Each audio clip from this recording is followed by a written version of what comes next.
can create policies at the federal level to help people like him more than ever before. The old school Republican Party would sell him out, and the new Republican Party, the new conservative movement, the Heritage leading the way on this front, understands the importance of. When I first got to Washington, child tax credits were really controversial on the right. Is that the role of federal? Is that a conservative policy? Well, what as conservatives, what's more important than conserving the family? And child tax credits, I think, were kind of it opened the door to an understanding that pro-family tax policy and economic policy is critical to protecting and conserving the family, which is the family is fundamental to the survival of our country and our American culture. So you guys have a lot of really good ideas, and you guys are talking about smart ideas today, and I don't belong in those conversations, but I'm reading what you're working on, what Heritage is working on, and talking about expanding, creating new tax provisions for families, for newlyweds. You and I have worked on legislation together to create school choice for child care. I mean, I get questions at home all the time. What are you doing to bring down the cost of child care? Because it's too darn expensive to have. A lot of families work. Both mom and dad go to work all day. Some of them work more than one job, and then they got to pay for just to afford getting by. Then rising child care costs on top of that. Not to mention all the other things that we have to pay for, high gas prices and groceries. And Heritage is coming up with unique ideas that literally nobody else in Washington, D.C. is thinking about, to come up with ideas for Trump savings accounts, like provisions for newlyweds and choice for school choice for child care. These are really good ideas that directly help new families. I think will go a long way to encouraging younger couples to get married younger, have kids younger, and preserve this great country as our founders imagined. And you mentioned President Trump, who one of his campaign planks was to help the nuclear family. And of course, Vice President Vance has been all about family policy. So we're seeing a change in tone from the top. And you mentioned old school Republican Party, et cetera. Something that I always found curious, now we're nonpartisan here, but married voters tend to vote more Republican than non-married. Yet you don't see that many Republican politicians saying we need more pro-marriage policies. And you're a bit of an exception to that. Right now, marriage is seen a bit like a luxury good, that it's out of reach for people, that it's too expensive.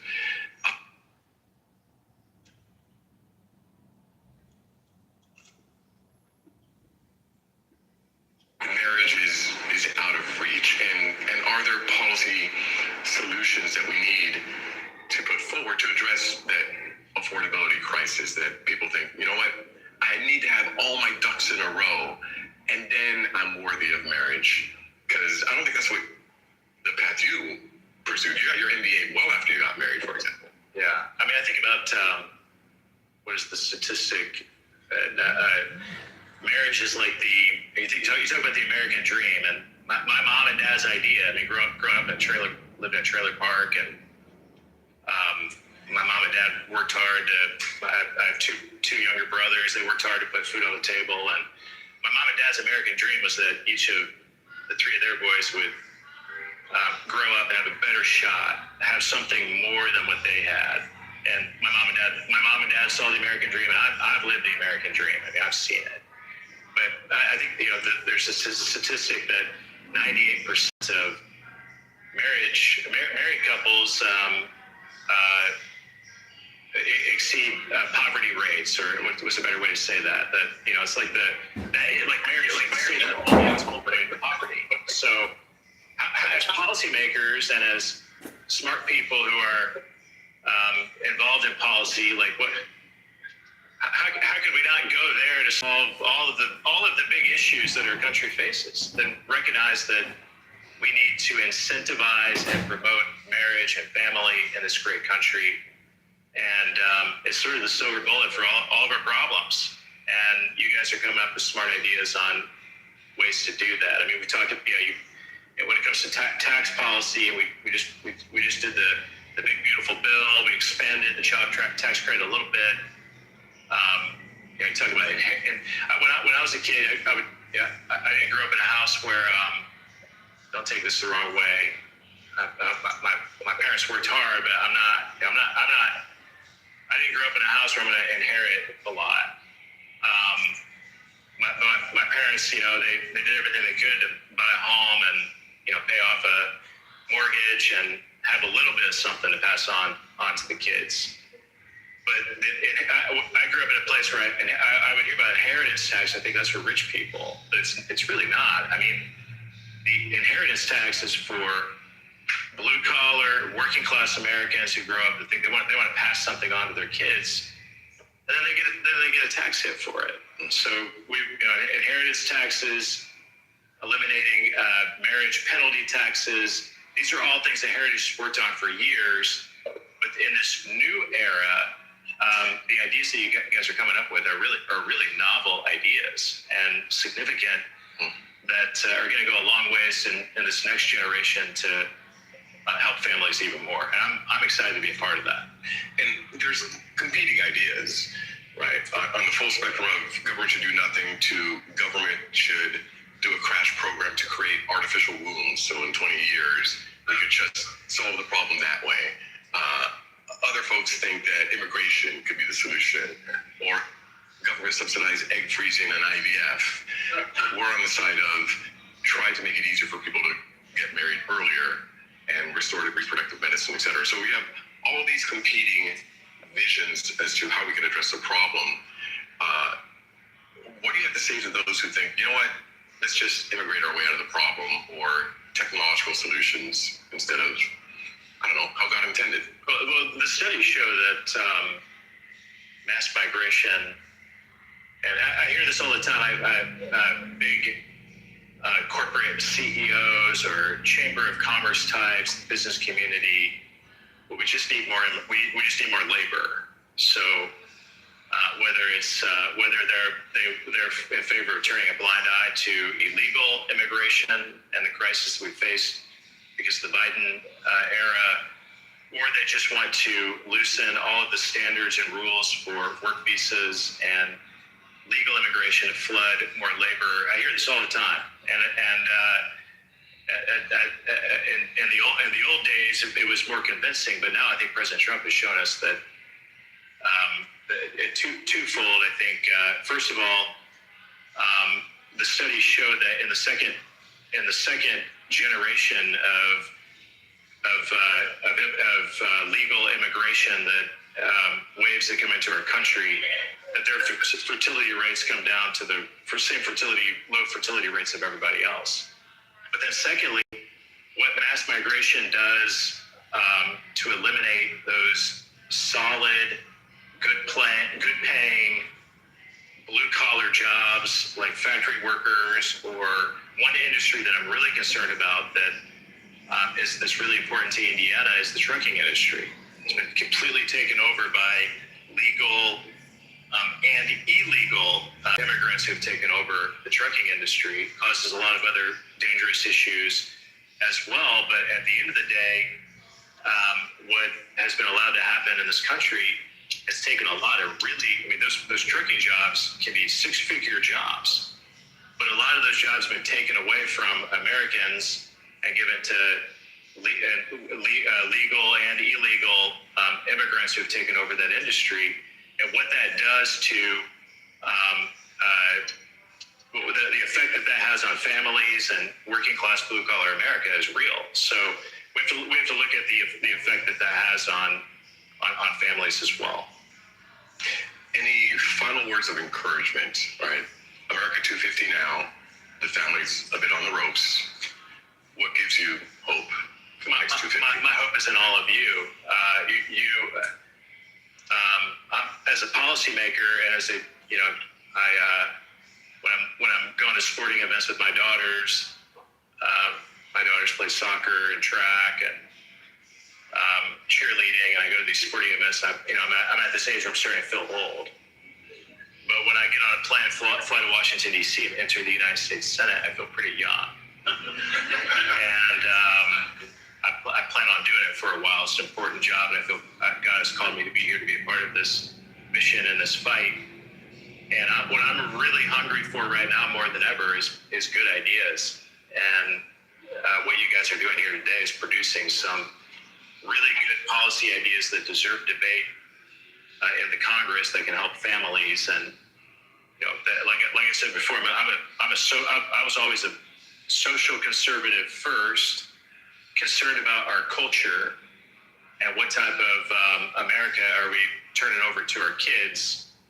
But now I'm more convinced than ever that these pro-family causes are directly impacted by economic issues like what all of you are discussing. So keep coming up with good ideas and passing them on to me and a growing number of members in the House and the Senate who are thinking differently as conservatives than what Republicans and conservatives thought about before about these issues, because we have a ripe moment in this new era to advance causes that are really good for families. We also look abroad, right? I mean, you and I were talking a little bit ago about other countries that we can learn from that have seen their fertility rates rebound and marriage rates increase, and we can look around and find some good ideas and study other countries. But we all know at the end of the day, America is going to lead, and we have everything that we need right here at home to rebuild the foundation of our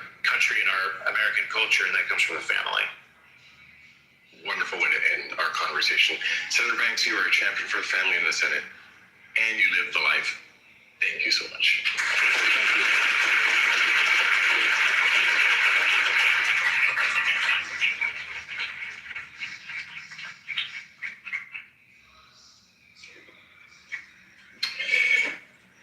The next part of our program is our Heritage All-Star Panel. I'll be moderating it and also being a speaker on it. We have Delano Squires, Emma Waters, and Rachel Sheffield. Delano Squires is director of the Richard and Helen DeVos Center for Human Flourishing. He focuses on policies and social norms that promote marriage, fatherhood, and healthy families. He's the author of the forthcoming book, The Vanishing Black Family: How Welfare and Feminism Made Marriage Optional and Children Vulnerable. We also have DeVos Center for Human Flourishing Heritage Foundation.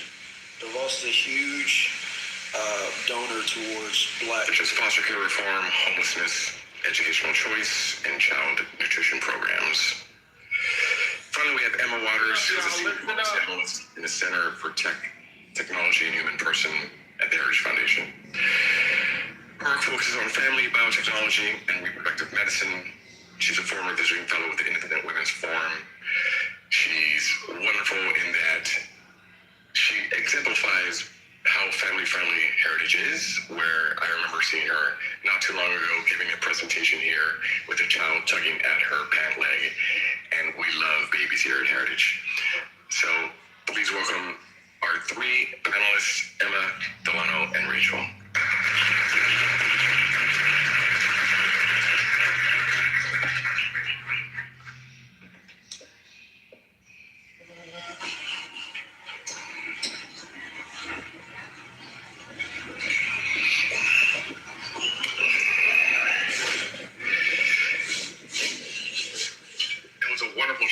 Senator Banks, and he did mention a lot of the heritage policies that we've been working on for quite some time. It took us literally years to get our special report on the family out, in large part because nobody has found the silver bullet answer to the demographic crisis. We spent years studying it and visiting foreign countries. In fact, Vlad was one of the people who helped us learn the lessons from Europe and what works and what doesn't work. We started out by focusing exclusively on the number of babies born. Right? That is the demographic cliff that we're facing. It's a matter of mathematics. If you don't replace have above replacement birth rate, the population will disappear by default. The American experiment will be lost by default, and it's the greatest existential threat our society faces. However, we ran into a couple of issues. Nobody figured out a policy solution that substantially raised the birth rate back to figure that out. And then we figured out, okay, what other issues can we address that can help with this problem? And in part talking to Vlad and other folks, we came upon marriage as being this linchpin. And Lyman Stone mentioned in his panel earlier that marriage is actually one of the more effective ways of increasing the birth rate. And by the way, we're the Heritage Foundation. We're the conservative mothership, as we're sometimes called. And we are as pro-family as it gets. And family, we mean a mom, a dad in a committed union with children, raising them in that stability and a committed relationship for life. Right? That's that vision that leads to the maximal human flourishing. And by the way, it leads to higher birth rates. And by the way, it leads to greater human happiness and lower depression rates. So it all kind of came together, which is why our policy solutions are key to marriage. That's what makes our policy solutions distinctive. They all have marriage at the core. Now we have 3 different policy experts here in their own various areas. I want to start by asking you all. I'll start with Rachel. How did we get to this point? And from your lens, you worked a lot on the welfare state.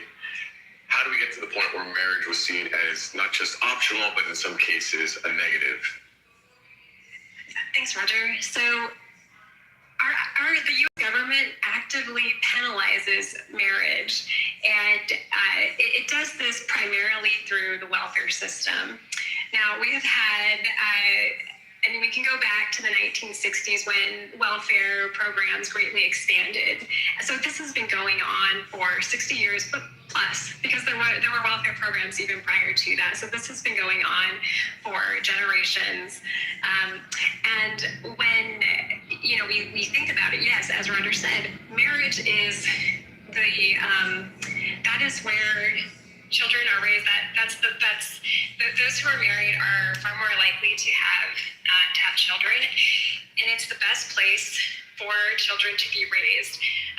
Children raised in married parent homes are far less likely to be poor, and beyond that, they're also much less likely to experience a multitude of risks that probably many of you are familiar with. This, I hope that you've heard these statistics. Just lower risk of dropping out of school, greater educational attainment, better health, better physical, emotionally, and physically.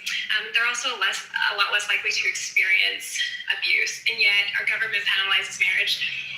And how does it do this? Well, so if we look at our welfare system, which is a very large system that consists of a web of 90 plus programs, or 90, and growing. And it's a $1.7 trillion welfare system.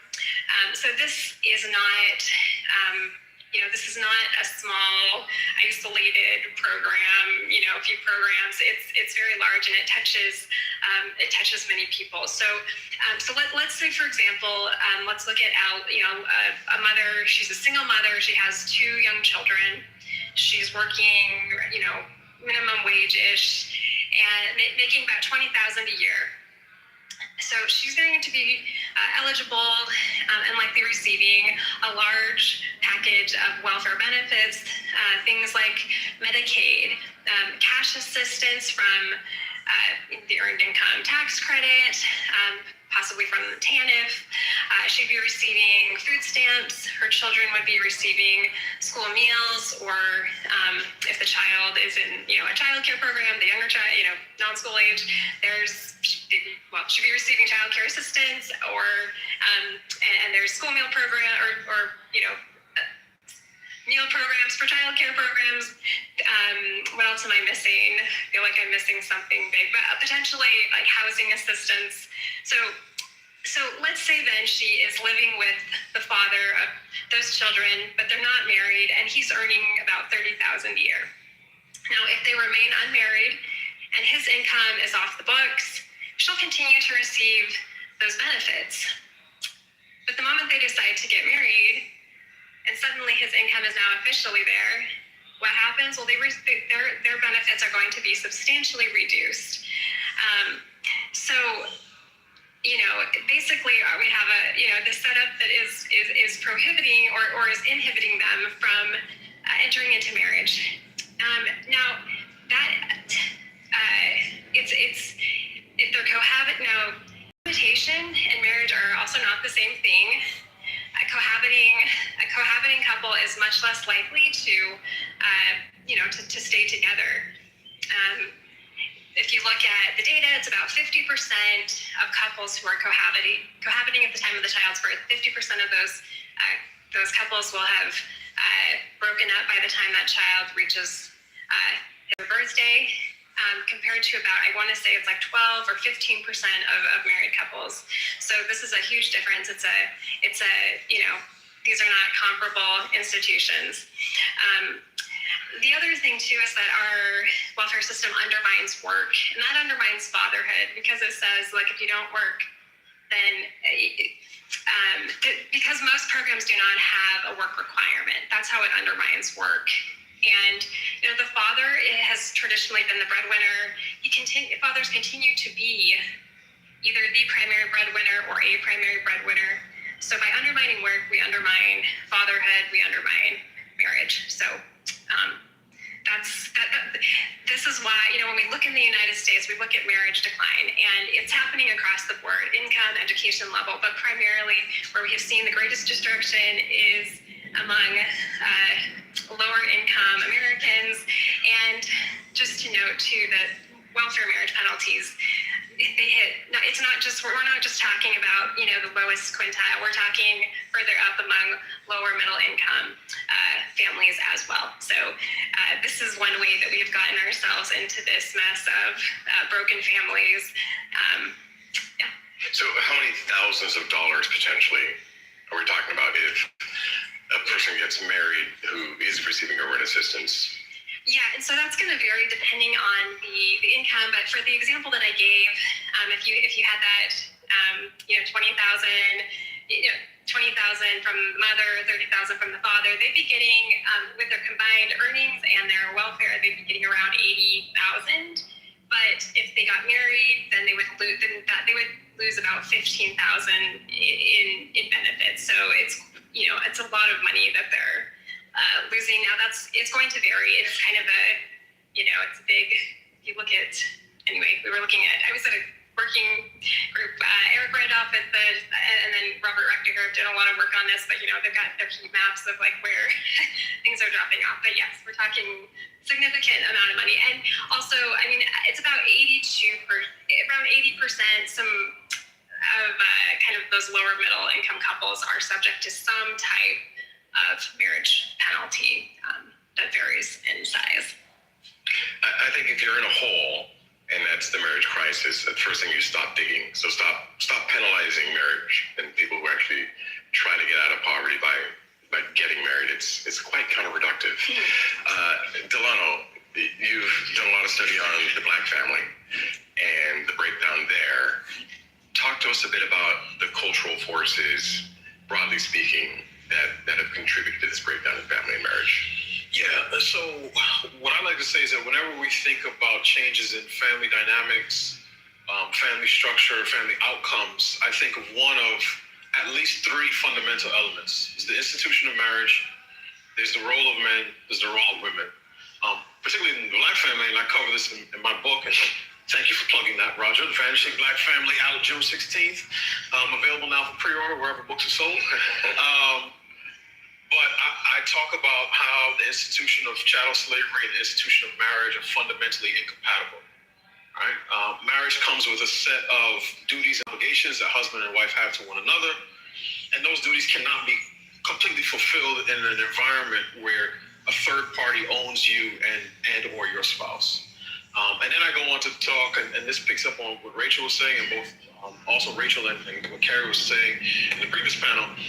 which is in the 1960s, you had the rise of two cultural shocks that hit at almost the exact same time. The rapid expansion of the welfare state that displaced men from their traditional and rightful role as providers in their home, and sort of the advent of the second wave feminist movement, which I would argue deceived women into believing that femininity is weak, masculinity is toxic in men but empowering in women, that marriage is oppressive, that the home is a prison, and that children are a burden. So when you do those two, when those two things happen, that creates a disruption within the home, and then you see those things sort of perpetuating themselves down through the generations. So, for instance, in 1965, about a quarter of Black children were born to unmarried parents. That was considered a national emergency. So, if anyone's heard of the Moynihan Report, which came out in 1965, officially titled "The Negro Family: A Case for National Action," Daniel Patrick Moynihan, then Assistant Labor Secretary, was saying, "Look, this family breakdown is a real issue." That was 25% non-marital birth rate. By the 1970s, it crossed 50%. By the 1980s, it hit 60%. Late 90s, it peaked at 70% and has been at or around 70% since then. And in Washington, D.C., this city where we sit right now, the non-marital birth rate among Black families is 77%. So close to 80% of Black children in this city are born to unmarried parents, compared to 93% of white children who are born to married parents. So that is a 70 percentage point gap. Several things are going on there, and I'll sort of end this part of my comments quickly, hopefully. Several things are going on there. One, again, you see the interaction of policy and culture. So let me put some meat on the bones for you. The Washington Post did a story 2 years ago on a program, a DC program. And I worked, for those who don't know, before coming to Heritage, I worked 15 years in local government in Washington, D.C. So I know D.C. government quite well. Program is called Strong Families, Strong Futures. Basically a UBI program.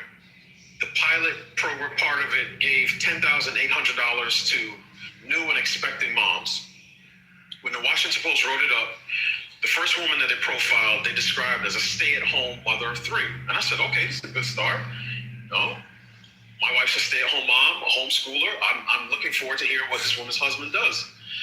They said she was living in a subsidized two-bedroom apartment, was on WIC, SNAP, TANF, so sort of basic, welfare programs, cash transfer programs.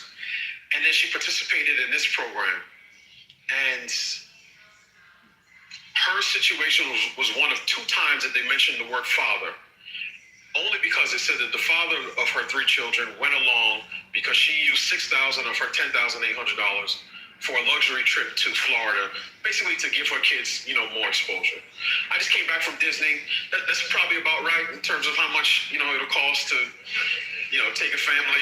We're a family of six. I think they're a family of five. But it was clear to me that the father in this instance was the government, right? That was who was the head of her household. And it's clear to me that if you don't address these family dynamics, the breakdown of the family actually becomes woven into both policy and programs, to the extent where dads are not even mentioned. And this particular program does not deal with the relationship between men, between the mothers and the father or fathers of their children. The program District Dads, all administered by the same entity, does deal with the relationship between dads and moms, because the administrators understand that if dad has a bad relationship with mom, he is probably not likely to see and have a good relationship with his children. So there are a lot of dynamics. Again, it's an interplay of both family and culture.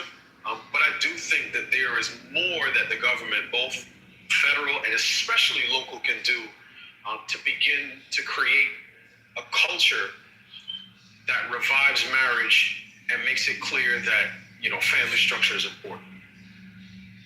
So the U.S. is unique in that we're not the worst in terms of overall marriage rates in the world, but we are in terms of out-of-wedlock births. We lead the world in the number of out-of-wedlock births.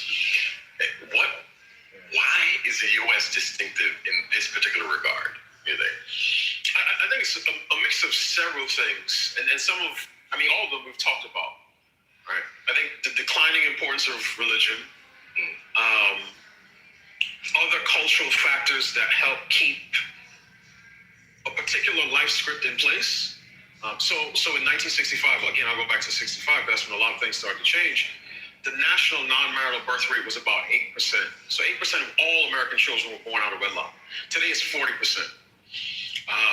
So again, part of it, the decline in religion, part of it, if a man got a woman pregnant in 1965 and marriage was not on the table, her father, along with his Remington, would make sure that marriage was put on the table. Right? So you had the reality of shotgun marriages completely disappeared today.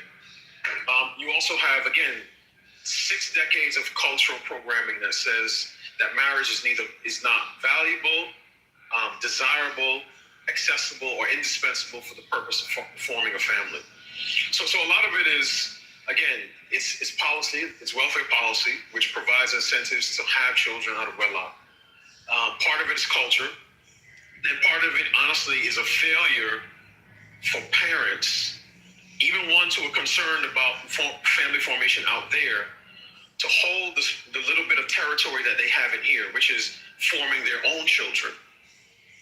So sometimes what you'll see is kids who come from, married background, two-parent home, begin to adopt sort of the family formation patterns of the broader culture. And I've seen this, particularly when it comes to cohabitation, which used to, as the old folks that I grew up with, they call it shacking up. And typically a man and woman will shack up if they were headed towards marriage. Now cohabitation happens a lot earlier in the relationship life cycle, not after 5 years of dating and 2 years of engagement. It's after a few months of dating, particularly if you live in a large city where the cost of living is high. So when you do that, you set in place patterns of behavior where oftentimes it's a yes to the baby, where baby is yes, but marriage is maybe. So Emma, you bring your children to work. You brought your baby to work today. Thank you. And you're in the Tech Policy Center, Tech and Human Flourishing. What is the role of technology in this entire question of marriage and family? And there are many aspects to it. I mentioned with Senator Banks, there's ideas of technological solutions to the fertility crisis. There is the rise of online dating replacing the old-fashioned way of actually meeting people face-to-face. There is pornography, ubiquity, addiction to screens. Like, how do all these things play a role in the crisis we have in marriage and family? So in DC, if you've been here for more than 5 minutes, you've probably heard someone make a case that religion is downstream from policy, or policy is downstream from culture, and then everyone gets really upset trying to decide what the linchpin is that everything else follows from. And perhaps because I'm in the Tech Policy Center, I genuinely tend to think that when it comes to these conversations of marriage and family and even dating in the United States, it often comes down to the question of technology and how technology is unknowingly shaping the way that we see the world, our relationships, and even our children. So in the 19th century, there was a philosopher, his name was Marshall McLuhan. He's famous for the phrase, "the medium is the message," which is very crucial for a lot of the people thinking about the philosophy of technology. But he has this example where he says that when a new technology comes on the scene, we cannot judge the technology simply by what it technically does, but by the social and psychic consequences it bears upon society. So he uses the example of the railroad and the railway in the United States. And so you can define what a train literally is, but he says that actually misses the point, because what happened when we actually had the railway system established across the United States was that it changed the means of communication and of travel. It changed the way we thought about cities and visiting our family and friends in a way that radically reshaped the United States. In this sense, it's probably for good. And so I think about all of these questions of marriage, children, dating through that lens of how are the technologies that we have tacitly or even unknowingly embraced really reshaped the way that we think about these questions.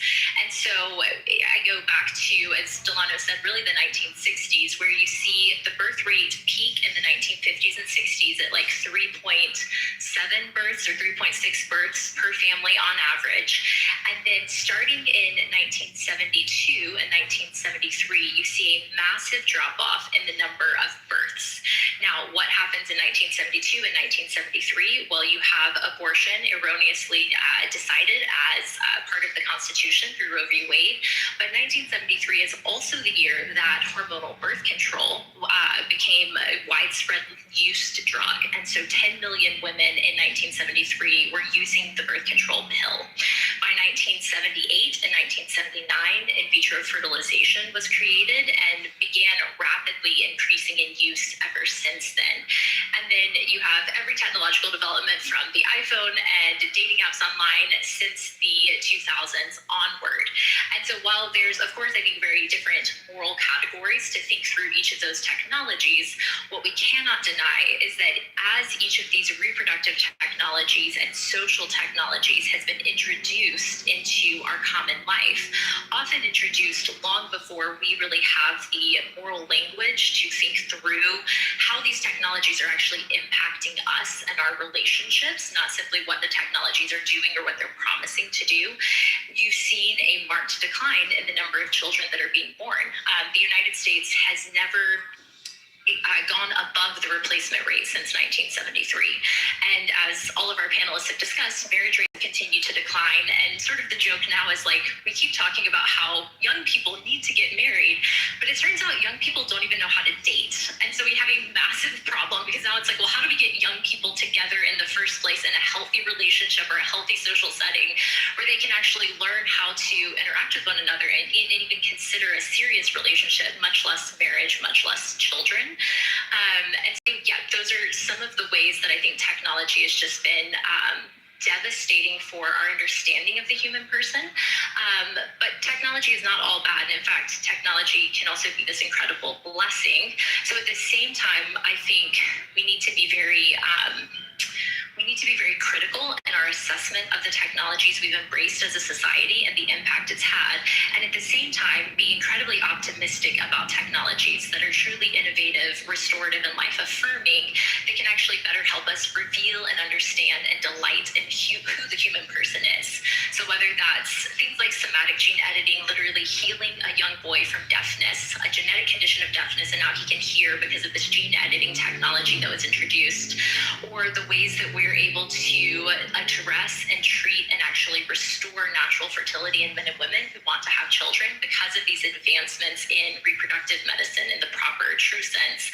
I think there's a lot to consider there because that actually helps us better experience the natural relationships that bring such delight to life rather than distracting us away from it in one form or another.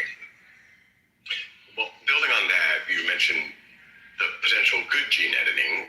What are the sort of darker versions of gene editing and control over our progeny?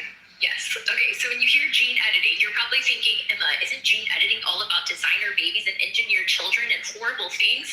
And yes, sometimes it is. So the two different kinds that are worth keeping in mind here, there's somatic gene editing, which deals with the genetic editing of cells or genes within a human person. So if a child is born deaf due to a genetic malfunction in their DNA or elsewhere, depending on the condition, you're able to go into the body and actually restore or replace or fix that issue. That is not something that changes their progeny or the children that they'll have. It's done on a child who is born, and so you're not actually editing a human embryo, for example. The other kind of gene editing is germline gene editing, and this is where you get the designer babies concern, because germline gene editing is exclusively done on human embryos and then gametes and, well, eggs, so eggs and sperm.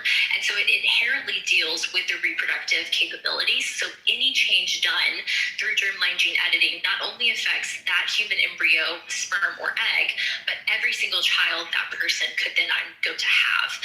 And it's where you tend to see these sorts of attempts at gene editing that aren't actually focused on therapeutic attempts to heal the human person, but can oftentimes very quickly move into these attempts to improve or optimize or select certain kinds of people. And so if you think about this in the case of polygenic genetic screening of human embryos, for example, you have companies in Silicon Valley that are promising to screen your human embryos and give you an active score, an accurate score, so they claim, about up to 2,000 conditions that your child may or may not develop. Because we're talking about human embryos. It's not a diagnosis, it's just a screening test. But instead of healing something like deafness, it doesn't heal anything. It just says, well, your human embryo has the chance of developing Bell pattern baldness. Imagine if your parents didn't select you because you were going to go bald one day. Kind of harsh for some people, I think. Or it has to do with things like height or IQ or Alzheimer's or cystic fibrosis, conditions that may or may not be life-threatening, oftentimes deal with really deal with cosmetic preferences. But in either case, the technology isn't actually healing the human, it's just screening and selecting. And that's where it goes to a very dark place of consumer eugenics very, very quickly. Yeah, you combine this consumerist model where not only is it destructive of the human embryo, but then they will outsource the actual caring of the child with the surrogate. Right? So it's this new way of thinking that there's going to be a technical solution for everything.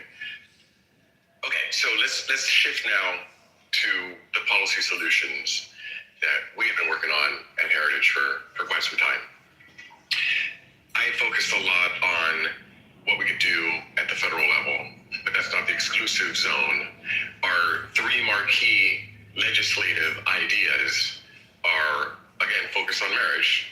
One is nest accounts, which are taking the idea of the Trump accounts and making it apply to marriage. So the nest accounts and the Trump accounts are simple.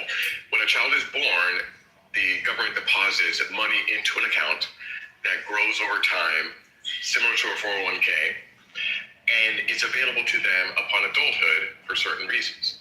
Under the Trump accounts, which were passed in the One Big Beautiful Bill, it's for buying a house, going to college, or starting a business. So it's based on particular events activities that you do, I should say. And that's kind of a way of boosting your entrance into adulthood and making your adult life easier. Conspicuously absent was marriage. Marriage was historically seen as the entrance into adulthood, historically in America. So our idea is to take the Trump version and make it Trump 2.0. We call it the nest account, the nest egg. We have a separate account just for marriage, about $2,500, and available and redeemable at the event of marriage. And you can use money for whatever you want. Okay. And if you have two young people, say they're around 28, by the time you've compounded that interest, you're talking like $35,000 plus between the two of you. We believe that would be quite the incentive that is very cheap on the front end. At $2,500 in the beginning, and you get $35,000 to $38,000 in the back end. And we have it such that it's a window between 18 and 30. 30 is the median age of marriage almost. And if you don't hit that window, then it's there for you as a retirement account. It's there to be waiting for you. Second idea we have, building on child tax credit, which Heritage was one of the pioneers of. If you are married, working, and have a child, you get a bonus. Similar to the adoption tax credit we have now, it's about $17,000. We spread it out over 3 years, and you get a 25% bonus for the third child and up.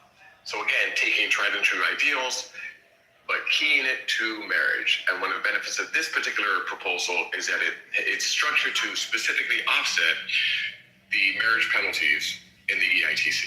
Right? So as the EITC phases out, this one phases in to try to address the marriage penalty problem itself. Again, key to marriage. And the third one is similar to Senator Banks' idea that he's proposed on Capitol Hill. It's to equalize the subsidies we give to out-of-house commercial childcare with in-home childcare provisions. A common complaint people have is it's hard to raise a child today. It's very expensive. Let's make it easier. Great. We make it easier only in one way. If you send your child to daycare in a commercial setting, then you're going to get all sorts of credits. Well, that's in a way saying if you provide it yourself as a mom or dad at home, you're going to get no credit whatsoever. So it's shifting people into one mode of life and one structure when a lot of people want to be able to raise their kids at home. And they lead to better outcomes for the kids when you have the parents there providing that time directly to their child. So our third proposal, again, also tied to marriage. You have an equalization between child care credits outside of the home for inside of the home for married families. That's the core proposals that we want to see action on Capitol Hill. We also recommend significant action with the administration, a whole of government approach. The left has done this on things like gender ideology, on ESG. They take every lever of government and they find a way to direct it to their policy goals. Let's do that for family. There's no bigger, more important issue. And we saw Secretary Duffy of Department of Transportation is one of the first to implement this sort of approach when they have grant proposals, say for putting an off-ramp on a federally funded highway. They are specifically taking into account marriage rates and families. So if there's one town that has higher marriage and family formation and another town 2 miles away that has lower, the town that has better family prospects gets a preference for that highway fund spending. So the off-ramp go there versus there. That creates enough of a core critical mass of married families, and that starts creating a culture around marriage and family support. And I've used the analogy of something like the Manhattan Project to get government to take this crisis seriously enough and find every tool and every measure, federal level with congressional legislation, at the administrative level of regulations and deregulation and pro-family regulation. That's what it's going to take. Will it be enough? No. Government by itself will not be enough. We have to be quite realistic about it. Can we do it without government? My answer is yes. I'm sorry, my answer is no. We cannot do it without government. Excuse me. The answer is no. We cannot do it without government. Government helped get us into this mess. Government is going to be instrumental in getting us out of it, but it will not be enough by itself. Let's talk through the other policy solutions we're thinking of. Let's go with the tech side of things. What are some of the tech ideas in our paper that we've brought forward? Yes, and this is what I love about the Heritage Family Policy paper, which, by the way, sits at a very accessible and readable 58,000 words, which is longer than Delano's book that's coming out and my book that just came out, but it's highly accessible, and it's because there isn't a single solution to declining birth rates. And so, as Roger said, it needs to be an all-hands-on-deck question of how do we actually address every aspect of society well. And so no single solution on its own will be sufficient, and yet taken together, we might actually get somewhere. And this is, as an aside, what I've always loved about Heritage is that we've never had a single department that was the family policy department or a single scholar that was the family policy scholar, but instead, many years ago, from the very top all the way down, there was a concerted effort to say, for every single issue we work on, domestic or international, the fundamental question is, how does this policy area impact the American family? And is it going to support the American family, or is it going to hinder the American family? And that is the basis by which we make decisions as to what sorts of policies we want to support or not. So within the policy center, the way that that's looked is it's taken on a few different forms. Within my particular area, I work a lot on women's health and fertility and reproductive medicine. And so we have pioneered restorative reproductive medicine, which is a root cause approach to treating infertility. And so that has really taken the incredible advancements that we've seen in science, medicine, and technology to actually understand what infertility is, how it's what its causes are within the man and woman's body, and then create personalized treatments to actually restore and optimize their natural fertility. Because a huge part of the discussion today that we haven't really even gotten into is that for many Americans, and in fact, a growing number of Americans, it's not that they don't want children, it's that they are physically struggling to have those children. And that is undoubtedly a part of this declining birth rate discussion, with cases of infertility rising over the last 2 decades alone. And so how do we actually meet those parents where they are and give them the tools they need to address their infertility and have the children they desire?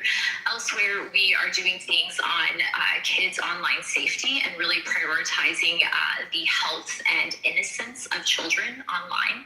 And so it's everything from addressing pornography to predatory practices on social media platforms, to ensuring that data security is a top priority so that cases of child sexual exploitation online, the depression and anxiety that comes from an overuse or exposure to social media isn't then having downstream effects in the relationships that people build or fail to build, the marriages and children they're having. Because the reality is that the greater increase we've seen in social media use has also correlated with a decline in people forming meaningful relationships and getting married and having kids. And again, that's just one piece of it, but is a very important piece of the puzzle at the same time.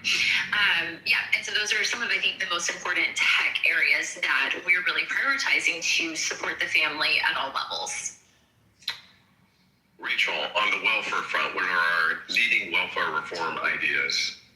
Sure. So these come in a couple different forms. So, as I mentioned, work and how our welfare system undermines work and how that undermines fatherhood, then, work requirements, that's something, that we have, talked about for years, and we have implemented with welfare reform in 1996. But unfortunately, there's that was one program that was very successful.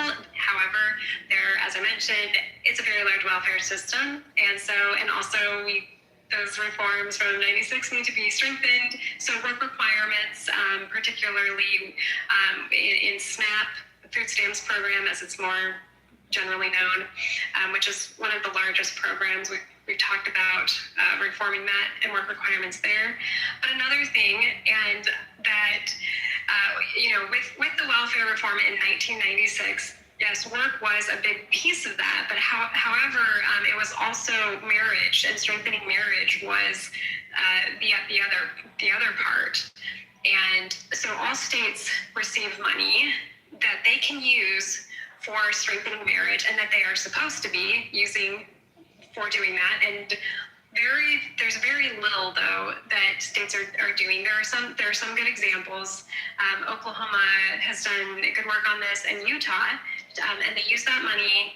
They use some of that money or their own state dollars to do healthy marriage education. Now, because as I mentioned, we have generations of marital breakdown, particularly in lower income communities, and so people have, like, the infrastructures, the script of how we do marriage has dwindled there, and even just getting the message out that marriage matters. Using public messaging campaigns to let people know, hey, if children born within marriage are 5 times less likely to be poor, and using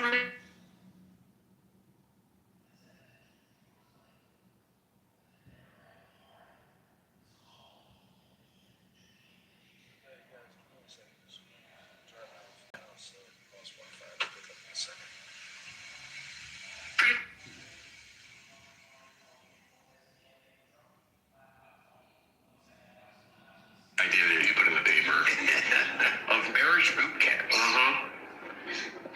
What did you mean by that? I thought it was a good idea. I didn't pick up on it that way. So when I talked about marriage boot camps, when I wrote it in the paper, I was thinking, imagine a program that starts with cohabiting couples who share at least one biological child. So they live together, they have a child together, right? Likely finances are tied up together in some way, shape, or form. And the idea of the boot camp was to take them through, a marriage or relationship education course.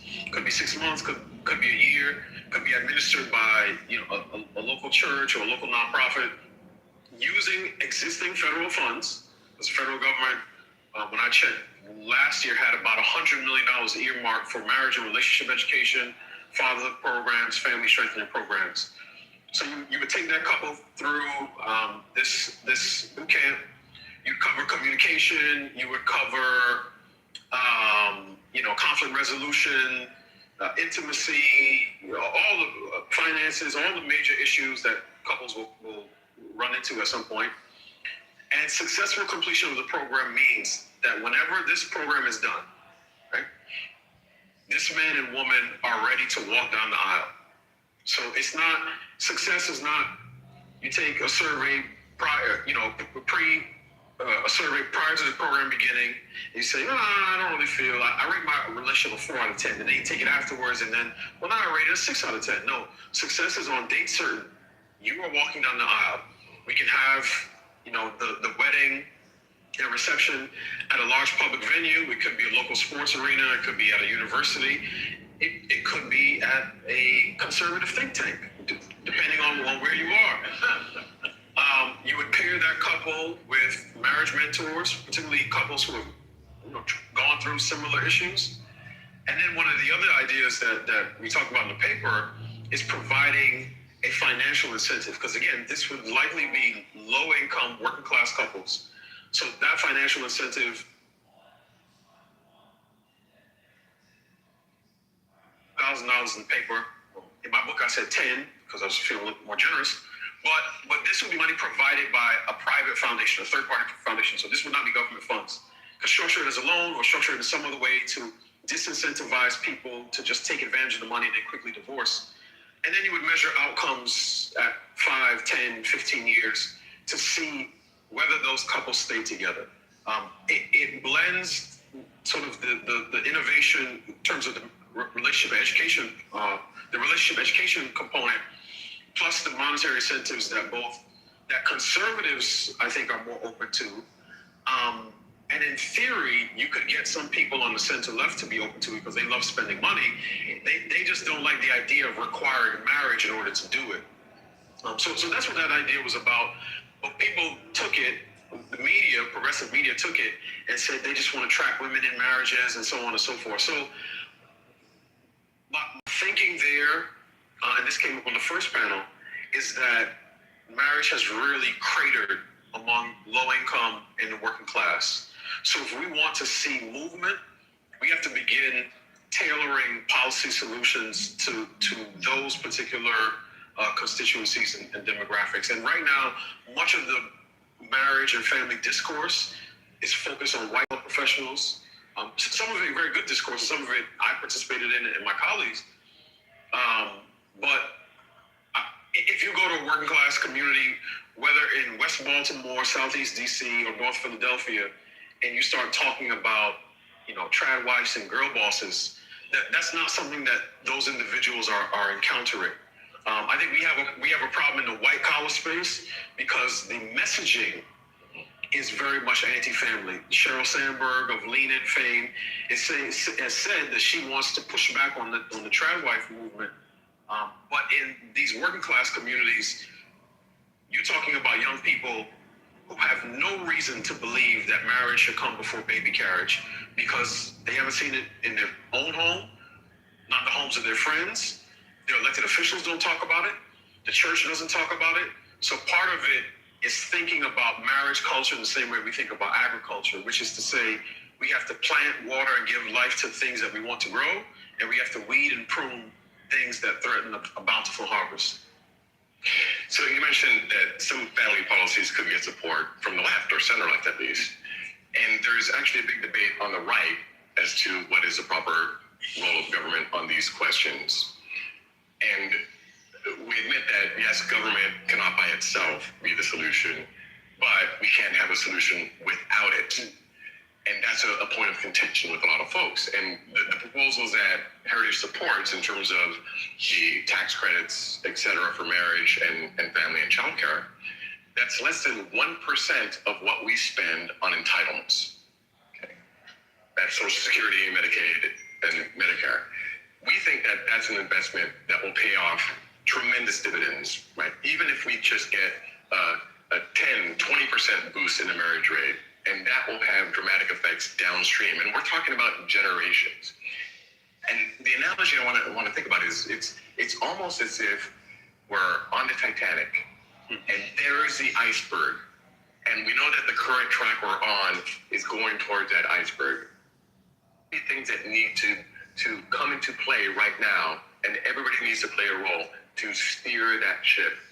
And by the way, when you steer that ship, people will be healthier, people will be happier, people will have higher incomes. We need to play our role. We have time for questions. Now, please raise your hand, wait for a microphone to come to you, say your name and who you're from, and please keep your question in the form of a question. In the back, please.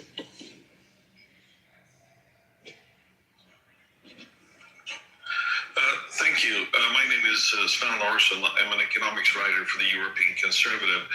I've been very much enjoying this event. One of the things I write about is the Hungarian experiment with reshaping the welfare state. There was a debate in Europe when Fidesz started, where they were heavily criticized for going away from the redistributive welfare state, the one that we built. Delano, you mentioned 1965, the war on poverty started. Now, when I read your report, which I think was fascinating, very, very good, and really encouraging, I saw one step, and here's my question. Do you think this is a good time to take the next step and contrast the economic redistribution philosophy behind the war on poverty against, let me take Hungary as the contrast, a conservative welfare state that does not redistribute based on income, but has a set of benefits that encourage the formation, the growth, and the sustainability of families. Is that I don't see that philosophical discussion in your report, but I see it as the logical next step. Do you agree with that? Can you repeat that last part? What philosophical position? On the one hand, you have, let me frame it a little bit pointedly. The socialist idea of economic redistribution, reduce economic differences. Our welfare state is built to give benefits to lower income people so that their income is increased relative to those who make more. They're taxed with progressive taxes to finance those benefits. So I think I got your point. Okay. So the socialist contrast of Europe versus America and that impact of family formation. Well, okay. So I guess I would start to say, yeah, I mean, the way that our welfare system is set up in most welfare, right, it's to give, money to those who are low income. Now, I think really, the most practical way that we need to do that is just, I don't think that you're going to be able to just kind of completely alter the way that that's done. But I think the way that you make that, so that we're actually addressing, what we want to do is address the causes of poverty, not just the consequences, which is what Lyndon B. Johnson said in his famous War on Poverty speech. But so that we are, that it's tied to work, so that we say, okay, yes, here's benefit, but you need to be looking for work, preparing for work, so that we are moving people, not just, we're not just giving them money, but they are moving forward. It's actually about social mobility. And then, yes, certainly not harming marriage. And then also, trying to, because we have this huge mess of marital breakdown, we need to strengthen marriage so that, those work and marriage are the greatest protectors against poverty, and they promote social mobility. So I think those are the types of policies we need. Jay, you get privileged. Yeah, thanks so much. So, and feel free to ask the other folks from the previous panel as well. And so on this one, I think we maybe didn't say it enough, but in the paper, we do make a key distinction, because you're exactly right. We're not proposing wealth redistribution, which is essentially, okay, these people have too much stuff, these people don't have enough, let's take some of their stuff and move it over here. Government policy and tax policy is always about things that are public goods, and those might affect different people differently. The birth of our report, philosophically, is that family information is a public good. It is long-term beneficial to everyone, including people that never marry. And so that's why the state has an interest in it, because you're not going to have a culture or a country if you destroy this fundamental cell of civilization, namely the family. That's the key thing, and that's what justifies the state in having an interest in it. Wonderful. Over there, please.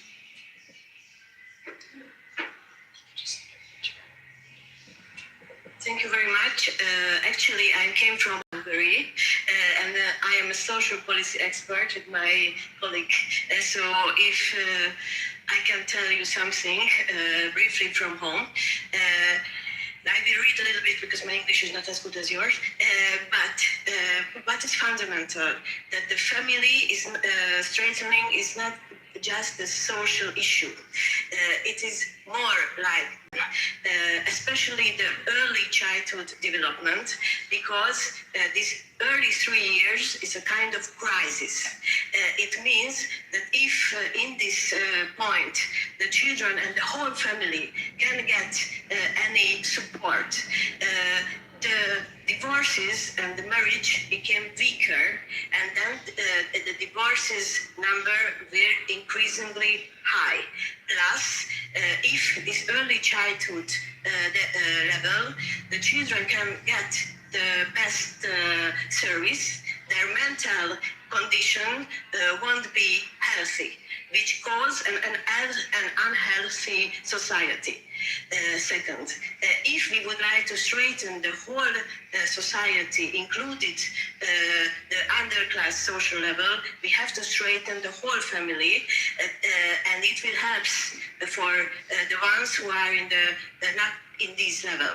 So that's why Hungary's government decided not only support the underclass social level people, but the whole family at itself. So we hope, because now we have a strange situation and a new step, we are not effectively happy everybody, but we hope the best line will stay, because as you say, without family and without working together, civil organizations like yours and like ours, Parents House Foundation, won't be any developing. So if you have any question about Hungary, I'm here to answer later. And your name, ma'am? Thank you. Your name? Yeah, my name is Judith Regers, the president of the Parents House Foundation, and I was a strategic partner of the Hungarian government in the field of family support. Wonderful. So Hungary has put 6% of their GDP towards family policies, and we've met with Hungarian officials in development of our report. We have a whole section on Hungary, and you're right, it's not just about addressing poverty. The proposals we have address marriage, and they're tied to work. So work, family, and children all hang together right there.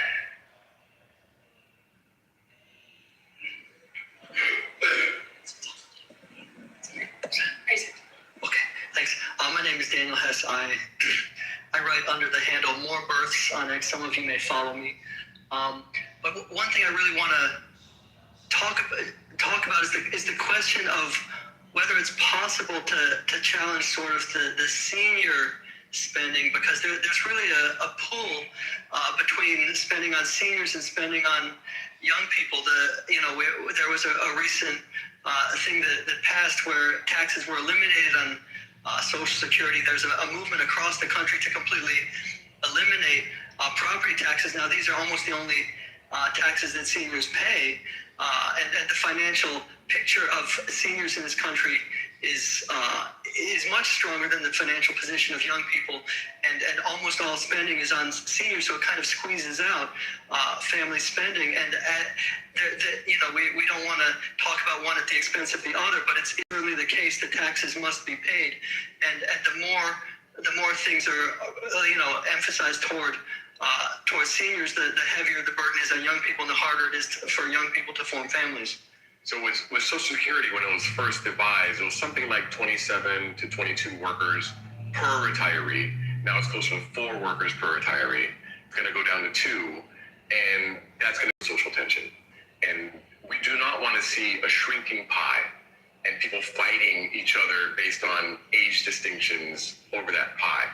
And what we've had a breakdown in the notion of grandparents and families being taken care of in the same household. Delano, you want to talk about the role of grandparents in multi-generational households? Yeah, absolutely. I think oftentimes there's a focus on the nuclear family unit, and obviously that's a good thing, but multi-generational sort of family policy to me is the best way to approach this, because the children learn and benefit from the age and wisdom of their grandparents, and the grandparents benefit from the youth and vigor of the grandchildren.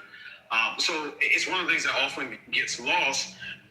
Here's one of the challenges, and this is a challenge particularly, again, with respect to the more white-collar professions. The challenge is that college is typically the first life event that displaces a child from their family in the neighborhood that they grew up in. And many kids never come back. I grew up in New York. My wife is from Houston. We settled in D.C. Not having family around certainly impacted what we thought about in terms of creating a family together. I contrast that with my best friend who still lives in Brooklyn. He actually purchased a home next door to his parents. So when the police officer and his wife, who retired, moved down to Florida, and their 3 Rottweilers, he purchased that home. Him and his wife moved into that home when they got 83 minutes away driving. So it's a different family dynamic. And I'm not sure that we're willing, again, particularly in the white-collar professions, and policymakers, to challenge the college or bust mindset that many of us grow up with. So I think part of it, again, is the life script that we give to young people, and the other part of it, Roger, and this goes to one of the most important things that doesn't get discussed enough about our family report, which is not just the idea of tying these benefits to marriage, but it's the timing of marriage. A lot of people talk about the success team.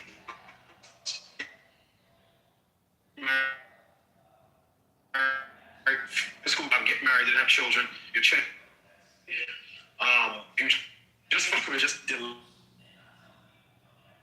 rich, and we may end up saying in the first and it's 36 and it's 34 for a woman. Consider this, and I'll stop here. If I'm a man, I get married at 36. I have my first child at 40. I have a son. He follows in my footsteps. Married at 36, first child at 40. I become a first-time grandfather at 80 years old, which is a couple years past the average life expectancy for a man. I have, in effect, cut out an entire generation of my family. So it's harder for me to pass on those things, that's where the question started, to my grandchildren, because by the time he's ready for coach pitch baseball, they may have to wheel me into the game. So part of it is again, the foundation of marriage, the sequence, marriage before baby carriage, but also the timing. And the timing, I think, is the hardest thing to affect with public policy. That's a question for Emma, please. In the back.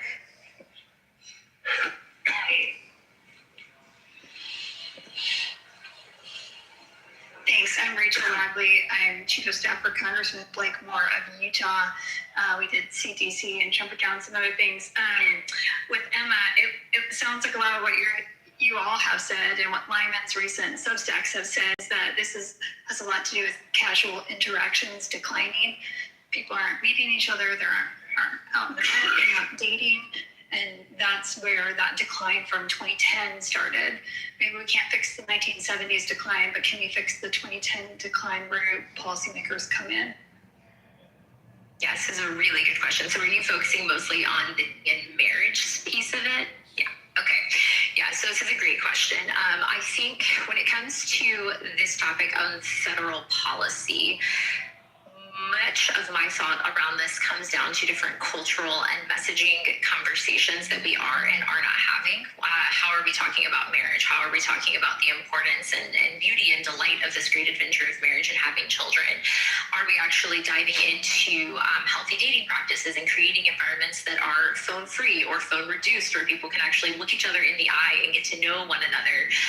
But when it comes to federal policy, I do think that there are things that we can and should consider along these lines, whether that is thinking about new pathways such as like apprenticeship options for entering adulthood and finding sustainable employment that doesn't necessarily require a college degree as the entry point. So it's a huge way that you actually set people up for success, both in their jobs and in their careers, but also in their relationships, right? Because marriageable men is a huge part of the discussion, which means we need to open more pathways to support and encourage that. I also think that there's the aspect beyond the marriageable men side of things. There's also the question of how are we thinking through remote and contract work in particular. So something that we talk about in the family policy paper is reducing unnecessary red tape in the United States, which is in many cases actually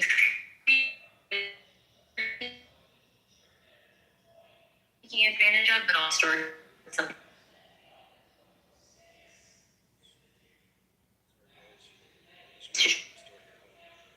children, rethinking access and affordability goals,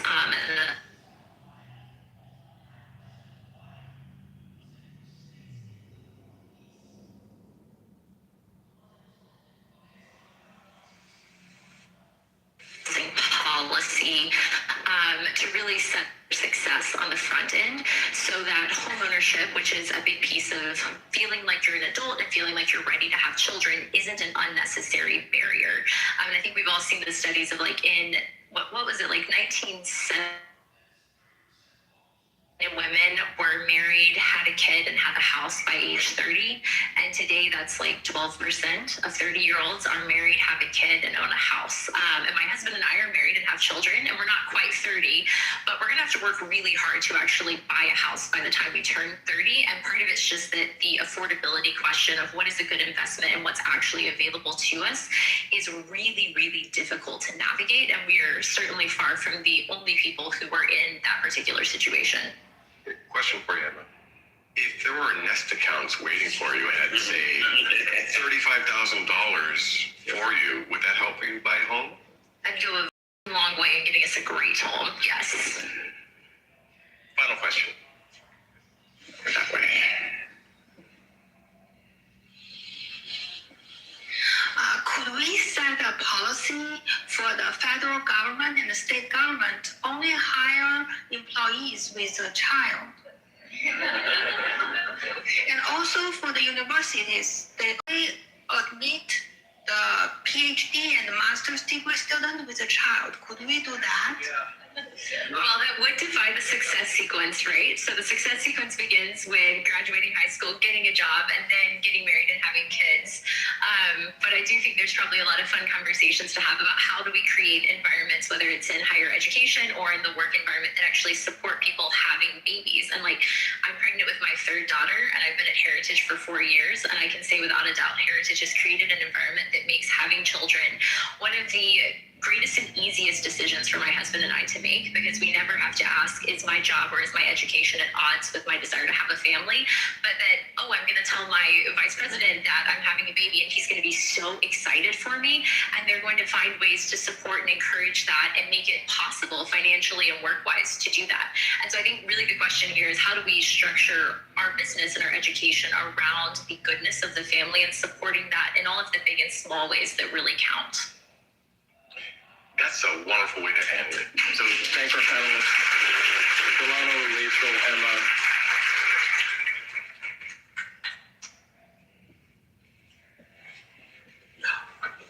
We are approaching the end. You guys can step off. We're approaching the end of our programming. And before we dismiss you to lunch, I'm going to bring up Carrie Lancaster, Senior Associate of Outreach, to talk about the Family First Initiative. Kurt.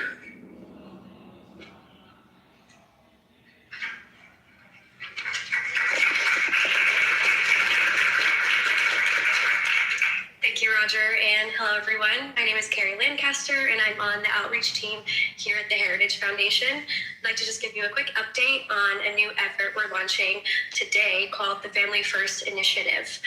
Some of you might be familiar with the Parental Rights Initiative, which we launched about a year ago. The Family First Initiative builds on that foundation and is an expansion of our work to address the full range of issues impacting families today, whether it be in education, health, culture, or the economy. Our goal is to ensure that families have the resources and support necessary to protect their fundamental rights and truly flourish. This initiative is also an opportunity for partnership. So we'd love to elevate and help amplify the work that you and your wonderful organizations are doing. So if you're interested in learning more or interested in collaborating with us on this opportunity, please come talk to me after this or grab one of the palm cards that we have out on the registration desks. There's QR codes to our website and our newsletter that we're launching. Thank you, and I hope you all enjoy the rest of the summit.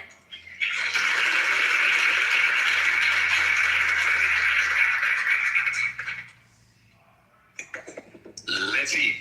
That closes the event. Thank you all for coming. This is fantastic.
TC, what are your thoughts?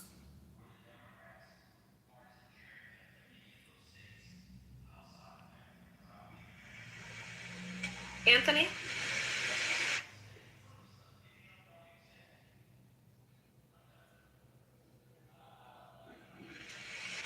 Maybe TC's away from his phone. Sounds like he is.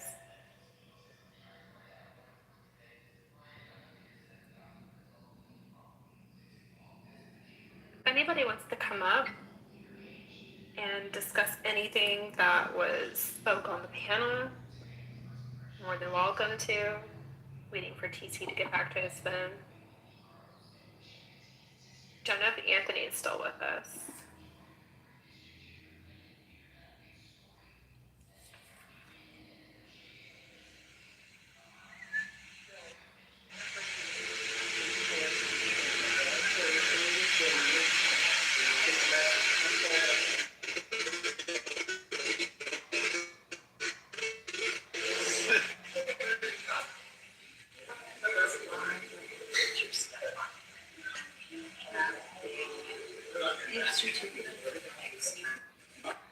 Appreciate it. Thank you so much.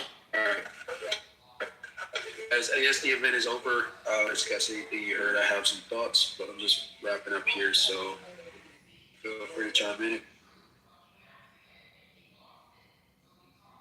Sorry, TC, you're back. Can you hear me? Loud and clear. Okay. So what were your thoughts? Thank you. Appreciate it. Yeah, listen, guys, this was a great event. I'm going to be honest with you. Some of you guys know what I do. Some of you guys don't know what I do. My company does a lot with weddings, and hearing I forget the guy's name, the black guy, his idea about marriage boot camp. I love that. I love that shit. I was intrigued by that. my company, and I'll be going down to DC to meet with these guys soon. I'll set up the meet with these guys soon, because I would love nothing more than my company to partner with the Heritage Foundation in providing. Let's go TC. Especially Philadelphia, because we have a lot of venues in Philadelphia, in Philly.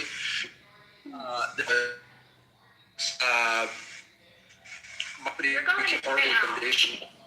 I think you're in between the matrix. So say that again. What about Philadelphia?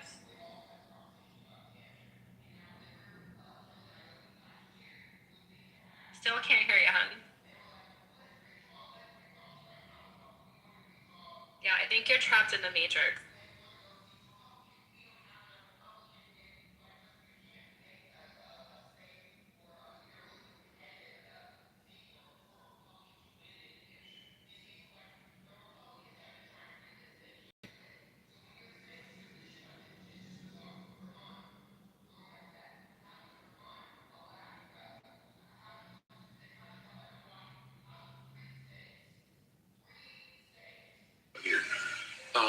No, but what I was saying was, effectively what we could do is create, like, in partnership with the Heritage Foundation, give young people that are looking to get married, give them some sort of support for their wedding.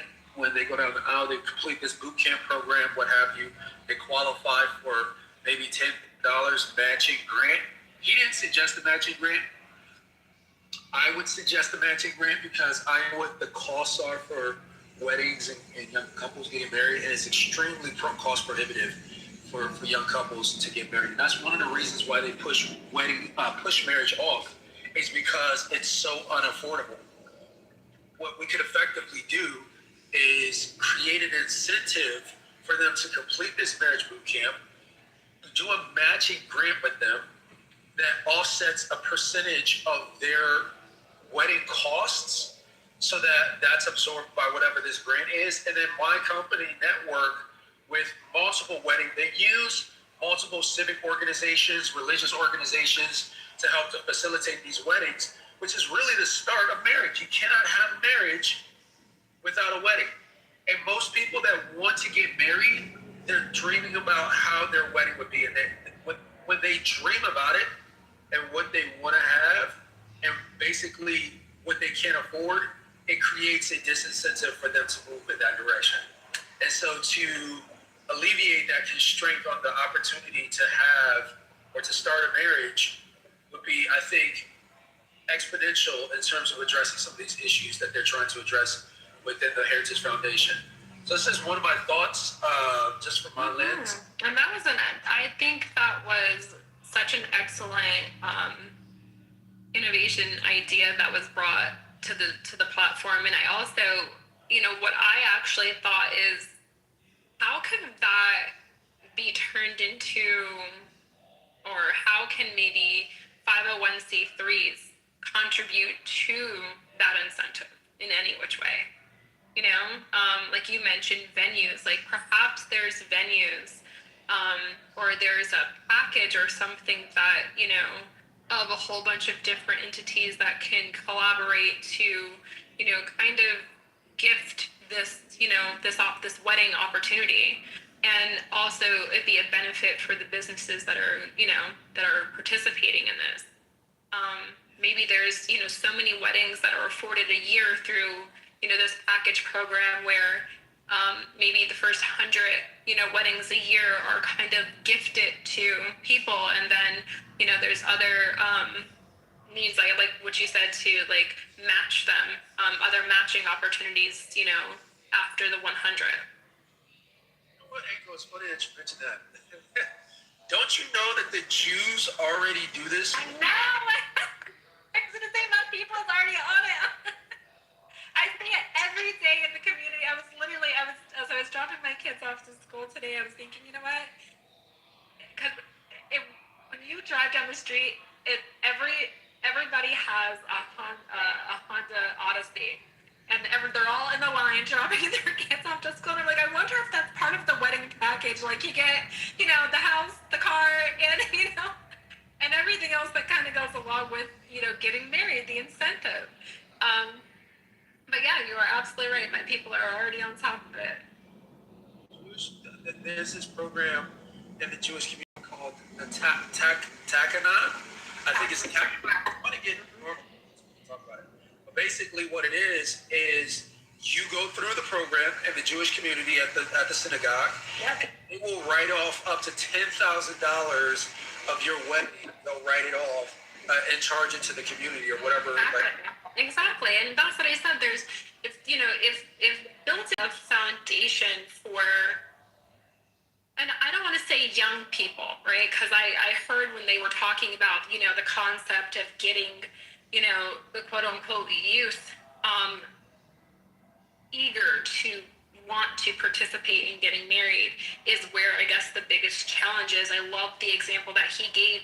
He was like, if I'm to go off of by what people's concepts are in this modern time now, I'd have my first child get married at 39. I'd have my first child at 40. That means that by the time, and if my son followed the same thing, by the time I get a chance to throw my first baseball to my grandchild, I'll be 80 years old. I love that concept because that's the truth. Looking into what, and I love the fact that the program didn't just highlight the fact that here's the bonus, here we'll pay for your wedding, but it talked about some core values in regards to how to nurture the relationship. And I love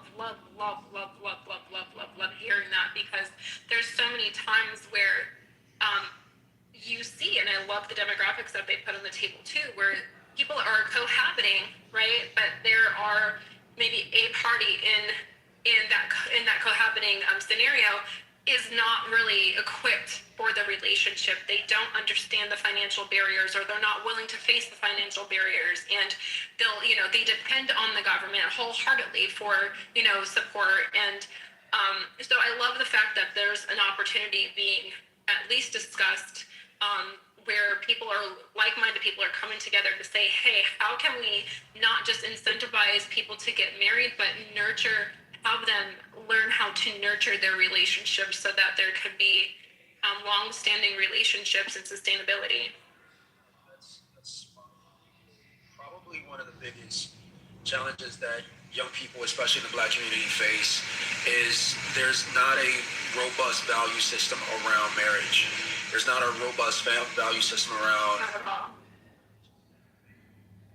building generational wealth through the lens of, compounding wealth through the generations. He talked about the grandparents leaving, moving down to Florida, the son moving into the parents' home, and then them moving into his siblings moving into their own home. That is a great example of how just realigning interests and realigning values to focus on what is that core institution that will help revitalize the dilapidated economic position that far too many Black Americans are in. It's addressing what was instituted in 1960s. Mm-hmm. This moral poverty approach, which created deleterious effects on the Black family, and it contributed to the man being removed from head of household to the government being placed as head of household. So I love that comparison. Mm-hmm. That's so appropriate that we're having this conversation around America 250, 250-year anniversary of America, because they're asking the question and provoking their thought. What does the next 250 years look for America if we're not even producing children enough to replace us? They said the average replacement number per woman should be 2.1 kids. But right now we're at 1.6. It's even worse in the Black community. They talk about how, I think Delano said, a little over 70% of kids are born into non-wedlock households. Single family households, yeah, absolutely. And non-wedlock, yes. He said 70%. I'll check that number, but it's still extremely too high. Kids are being, and that itself contributes to poverty. Exactly. Crime, poverty. There being a lack of fundamental education. There's and I love that they talked about children who grow up in single family households are more than likely to, not finish school and unfortunately deal with impoverishment, and also not have just the basic toolbox on how to shuffle through the earlier years of life, let alone take on a relationship. Guys, if you guys want to come on the stage, talk about what you heard, welcome. The stage is open. Anthony, any thoughts, bro? He might be away from his phone. I called on him earlier, so I'm not certain if he's still in the space. But I wanted to say this really quick before I go on mute. There was this idea or this example that he gave in regards to agriculture. I don't know if you heard it in detail, but he indicated that we should be kind of treating our youth, and their engagements into marriage just like how you would agriculture, just like how you would teach someone how to sow a seed and harvest prepare for the harvest and everything. And I really genuinely loved the example, because as we are also dealing with lower rates of children in this modern day, we are also dealing with a major severe impact to our agriculture and even knowing the fundamentals of how to do basic things like hunt, fish, and gather. Those are really concepts. So there's this idea that they were talking about in terms of the fertility replacement number that I brought up a minute ago, and addressing some policy or having some policies that can address that fertility replacement number. And he talked about one of the questions came up, and I don't think the panelist was able to grasp the question because it was very detailed. Mm-hmm. But he was asking about how the left and socialism have created wealth. Right. Yeah, exactly. Mm-hmm. How this could potentially lead into a potentially conservative a conservative approach to the welfare state. And I don't know if the panelists properly addressed that issue, but suggesting that this is another type of wealth redistribution, because we're asking government to allocate its resources towards addressing a social and cultural problem.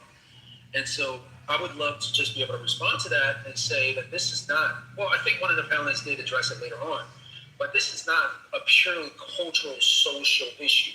It is a part of the common good for the nation is to have strong families, because those strong families contribute to the GDP. Very much so. And we see it. I mean, and the facts are there. And I think, turning a blind eye to the facts is where the problem is. Again, I love that this is being brought onto a public panel.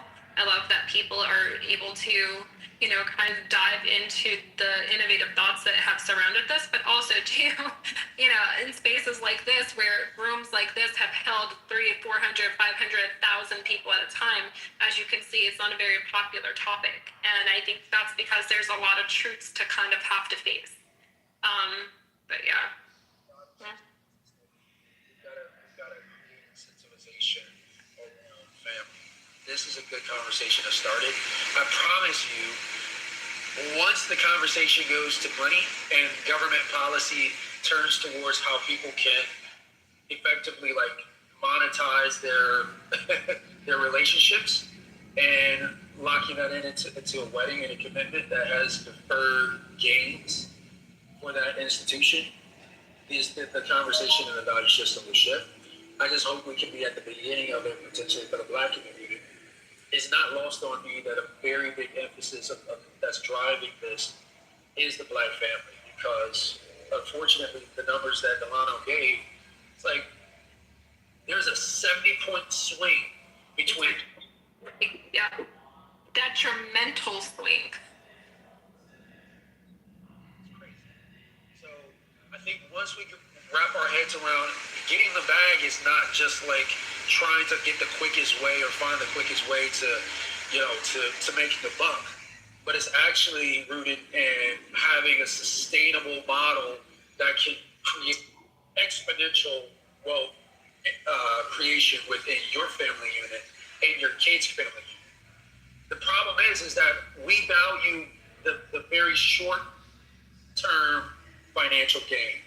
And that's what looked flashy to us.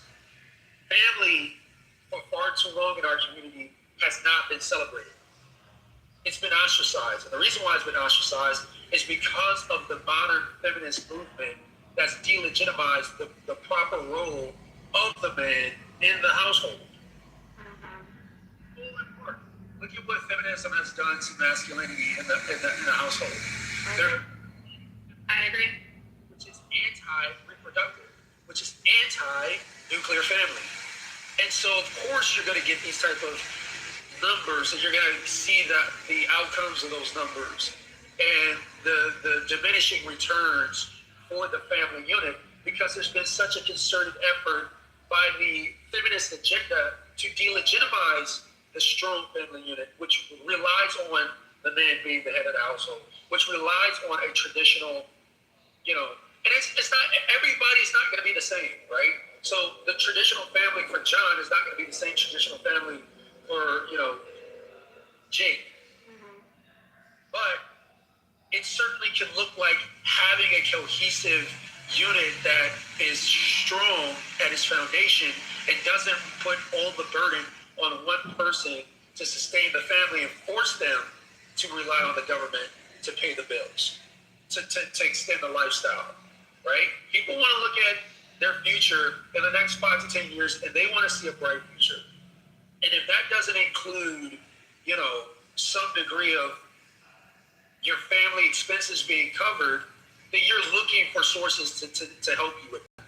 And if the government is handing out free money, but we got to make sure that your income is capped at $30,000, because if you make more than $30,000, you don't qualify for these programs that can give you that freedom. You're creating a disincentivization for financial well-being and financial independence.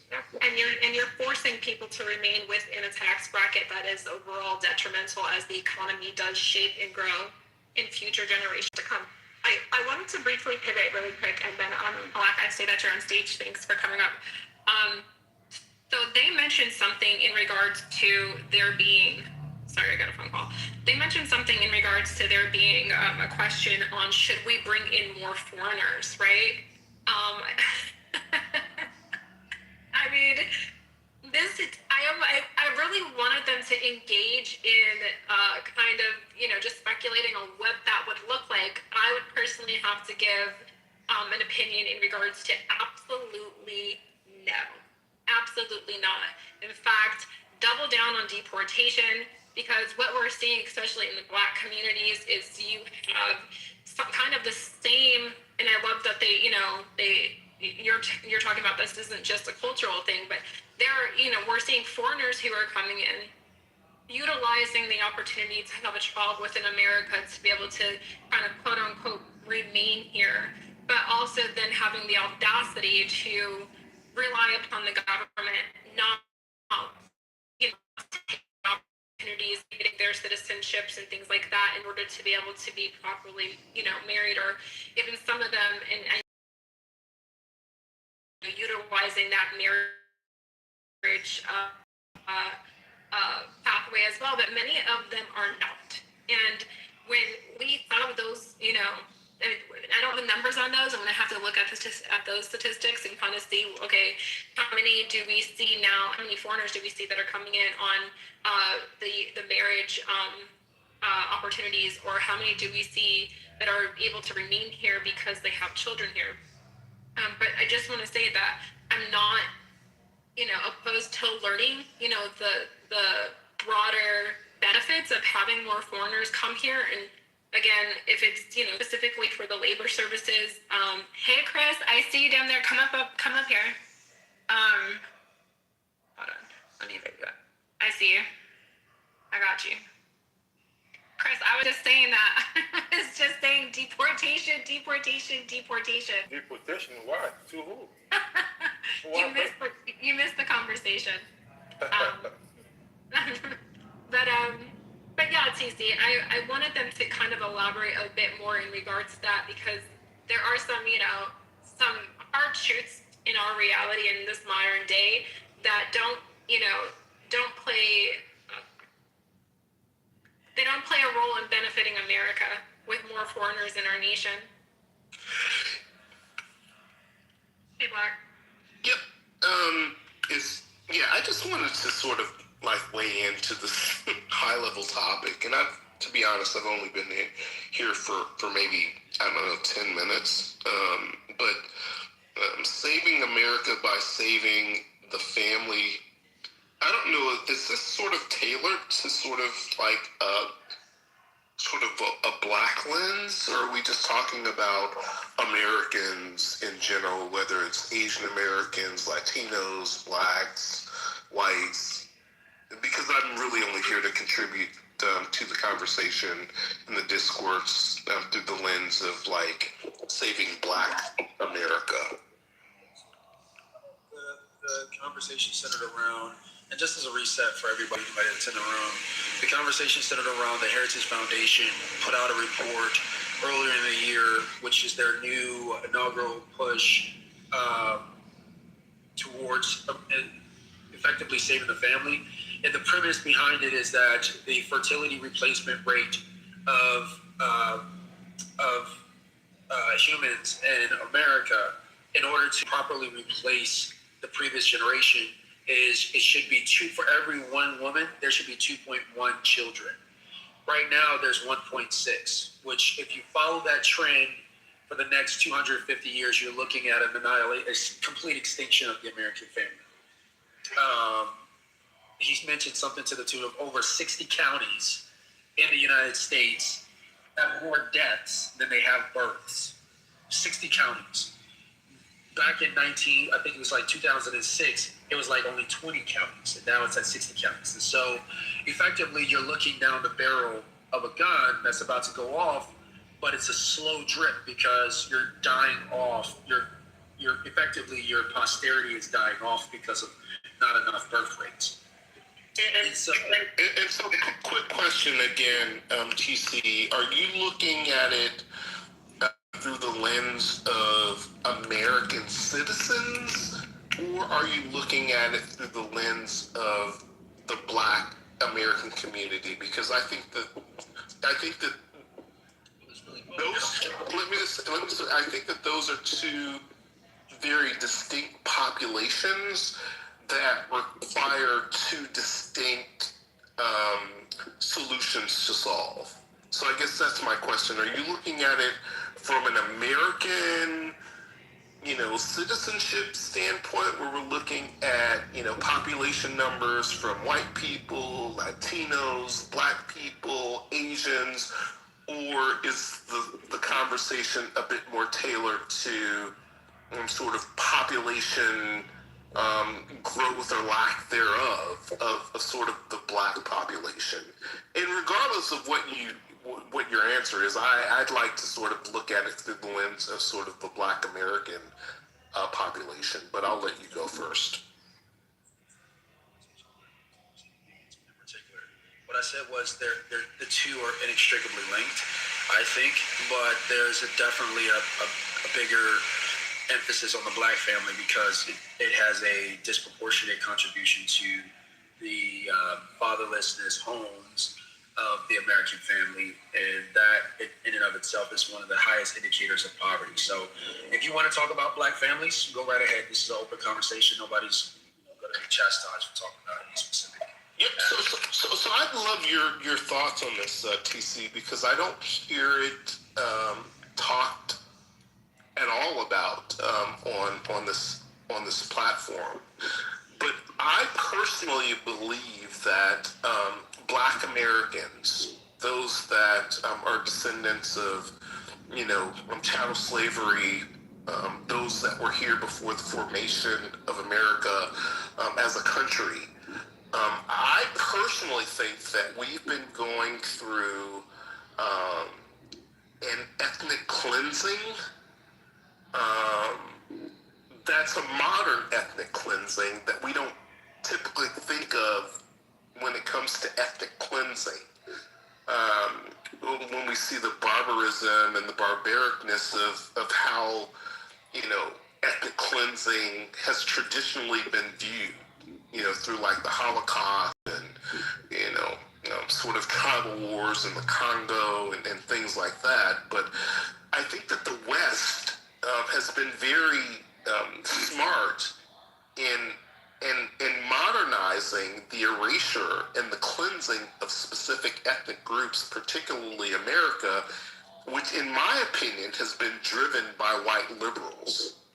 And that ethnic cleansing, in my opinion, that's been occurring for decades in America has been several factors. Abortion, as much as abortion has been sold to America and specifically within the black community as a woman's right to choose, it's been, let me finish, it's been a tool of white liberals to target specifically poor black communities, to ethnically cleanse this country of birth growth, where that particular demographic is essentially been eradicated for the most part. The second form of ethnic cleansing that I think that white liberals have orchestrated in this country has been the proliferation of drugs within urban inner cities. That's another form of ethnic cleansing. The third form of ethnic cleansing is, in my opinion, is what do you call it? Gentrification. When you look at who's gentrifying and weaponizing their wealth to displace black people within our major cities, whether it's Chicago, Atlanta, DC, it's white liberals, really, gentrifying these neighborhoods and communities, black communities, because of their wealth and displacing them. I could go on about it, but ultimately, we really have to take a real close look at, population numbers and how ethnic cleansing, at least based on those three measures that I shared, that have been driven by white liberals to eradicate and ethnically cleanse the native black American population. And conversely, that's why white liberals are so aggressive about replacing that population through voting power with the illegal immigrants from South and Central America, from the Caribbean, and from Africa. And so I just don't understand why, black people don't really understand that. It's very clear and deliberate to me. But it's clear that white liberals, who, in my opinion, are just really the left wing of white supremacy, have been behind the ethnic cleansing of the native black American population, and why they're so aggressive about replacing that population through these open border policies with sanctuary cities and sort of this propaganda around abolishing ICE and sort of demonizing our immigration policies. Because they're really aligned, in my opinion, with the right, where this specific group of black people represent America's biggest sin, which is slavery.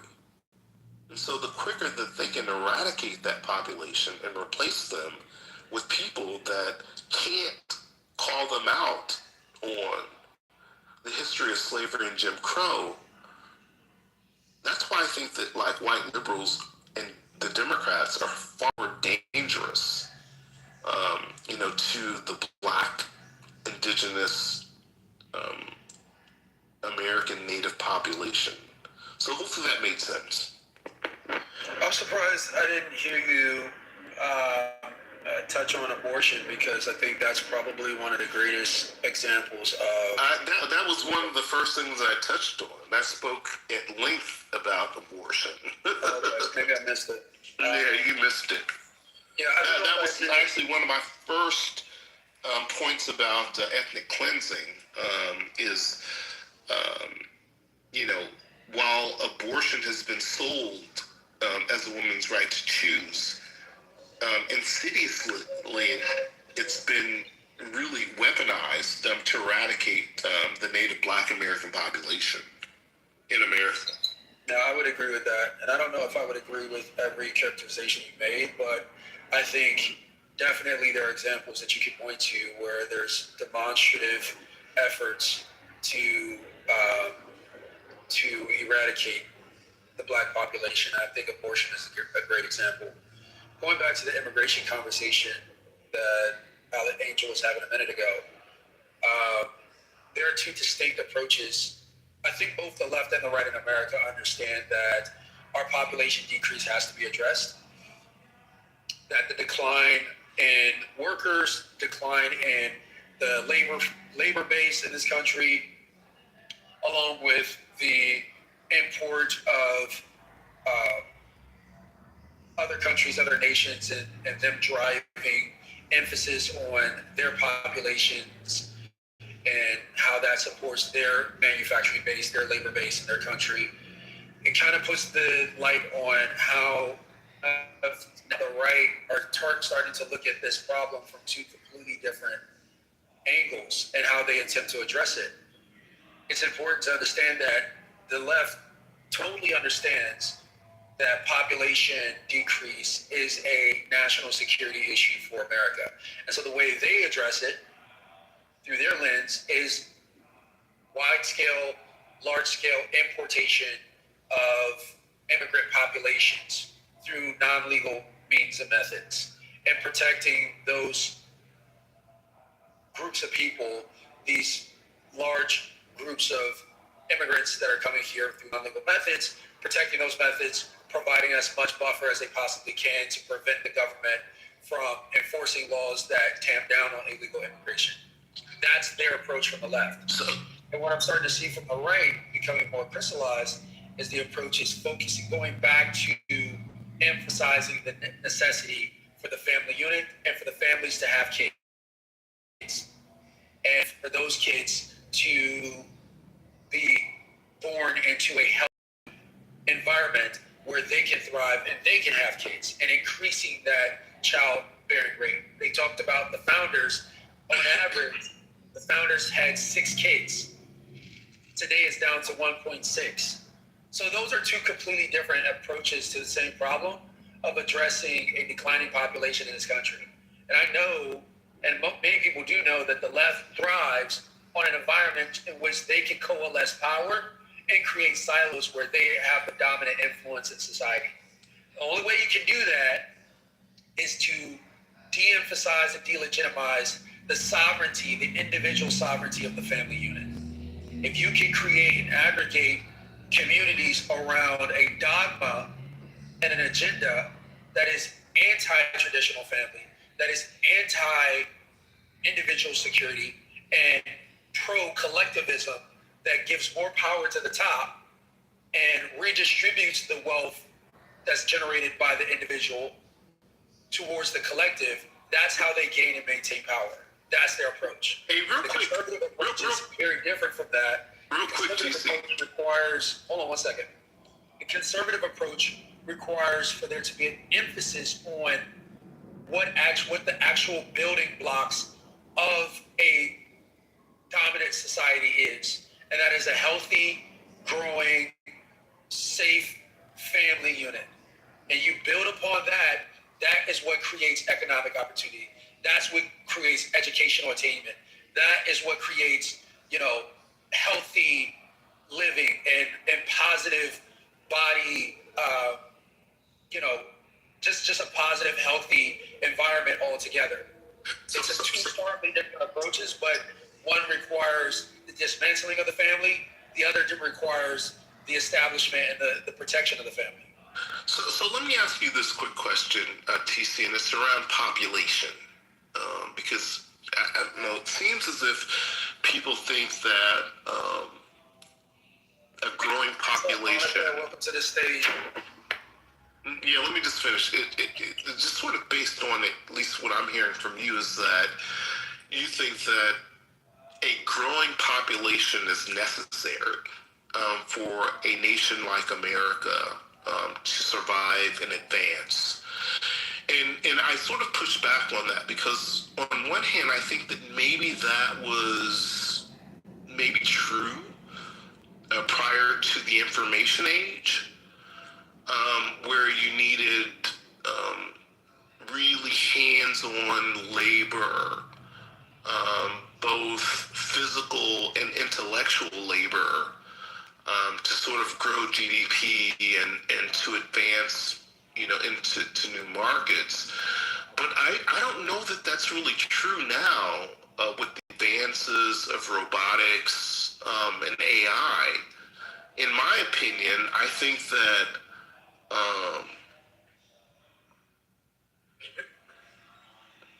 a highly populated nation like America is at a disadvantage with having more people, given not only the current position of AI and robotics, but also projecting that in the future, that I think that America is actually better off with a leaner population where robotics and AI can actually supplement sort of where we needed in the past physical labor and people to do sort of roles and jobs that are quickly not only being replaced now, but are ultimately going to diminish the role of human capital in the future.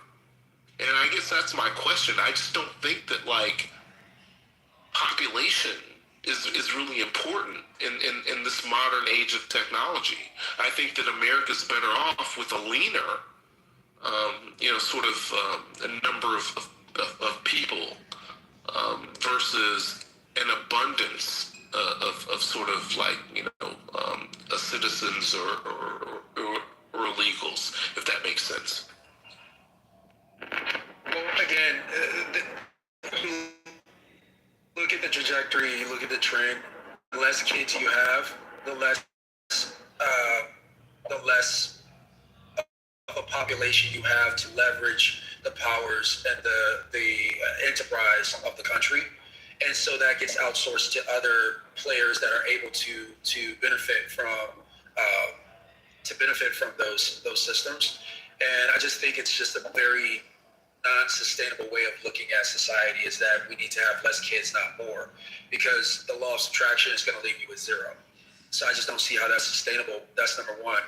Number two, it lends itself to a type of society that's susceptible to egalitarian oligarchy, in which it's ruled by a few technocrats that are able to effectively lord over the population and create systems and policies that effectively create wealth, which is not the job of the government in the first place, which is why we're having a policy conversation about whether the government should have any involvement in incentivizing population changes. It should be towards growing population and not reducing population. You would effectively create an environment where government gets to dictate how the wealth of the common is distributed. It's no longer generated by the population. It's not individually incentivized. It's now governmentally incentivized. And now, instead of us having a popular sovereignty, we have a government leaning towards having more people to define is to be ran and not less. And the only way you get there is through kids. Monica, welcome to the stage. Any thoughts?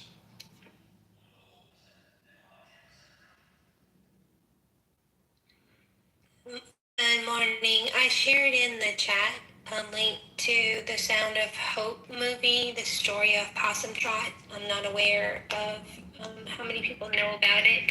It's from Angel Studios. It's a great movie. I'm not familiar with that. What's the storyline? Don't give away the ending, but maybe there's a plot. This whole town adopts every single available foster child and adopts them, like takes them in, not just temporarily, makes a commitment to them to keep them. It's quite remarkable. And the town was not wealthy. They were poor, in humble circumstances, limited resources, and they just used every bit of what they were given and paid it forward in the most remarkable way. Quite humbling. And this is based off of true story? Yes. I was literally asking that because I got a call. I'm gonna have to check this out.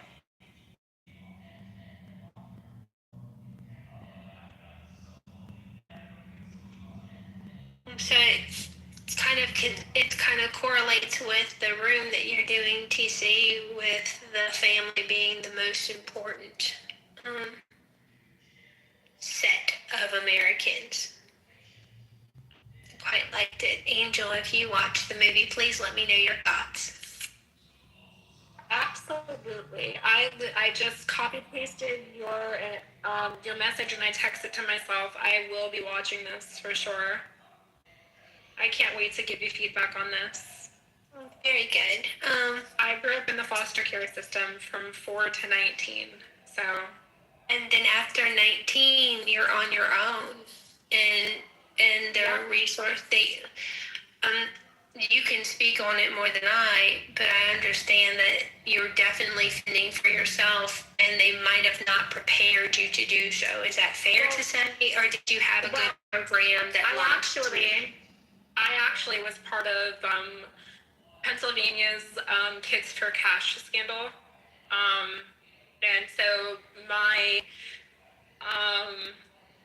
authorities, I'll say, were actually receiving kickbacks for placing me in and out of placements, detention centers, group homes, foster cares, and so on and so forth.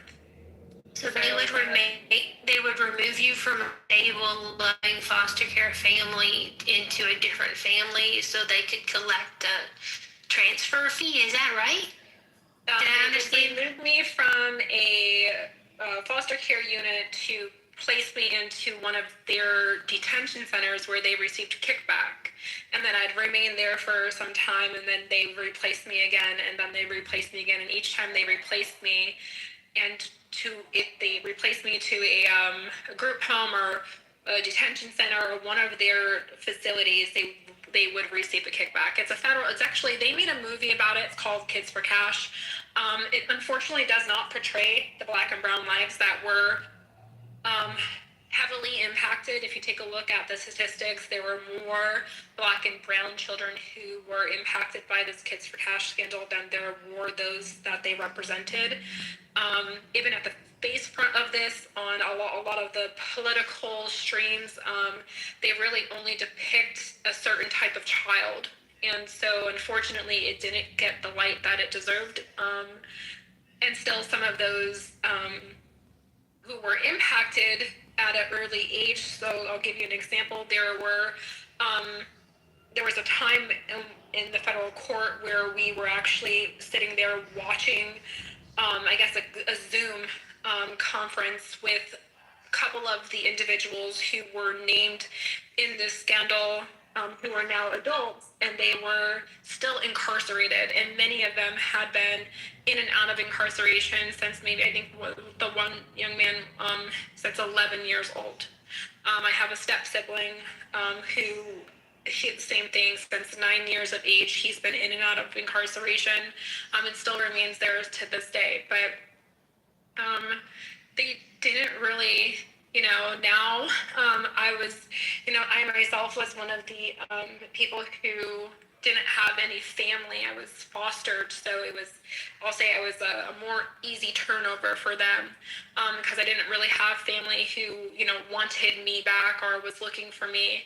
And I actually ended up being one of out of the 2,600 that were listed, I ended up being one of the ones that has the greater damages in compensation, and I'll never be able to see that money be sent to me, and that's not even impunitive damages. But yeah, it's still an ongoing thing on the low. I think there's a lot of I'll say household conversations that people are enraged about it.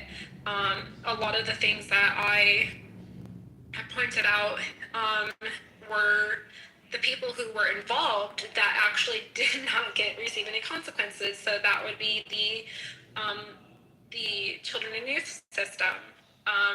Also, too, a lot of the children who were a part of this were also ones with IEPs. I found that to be very interesting.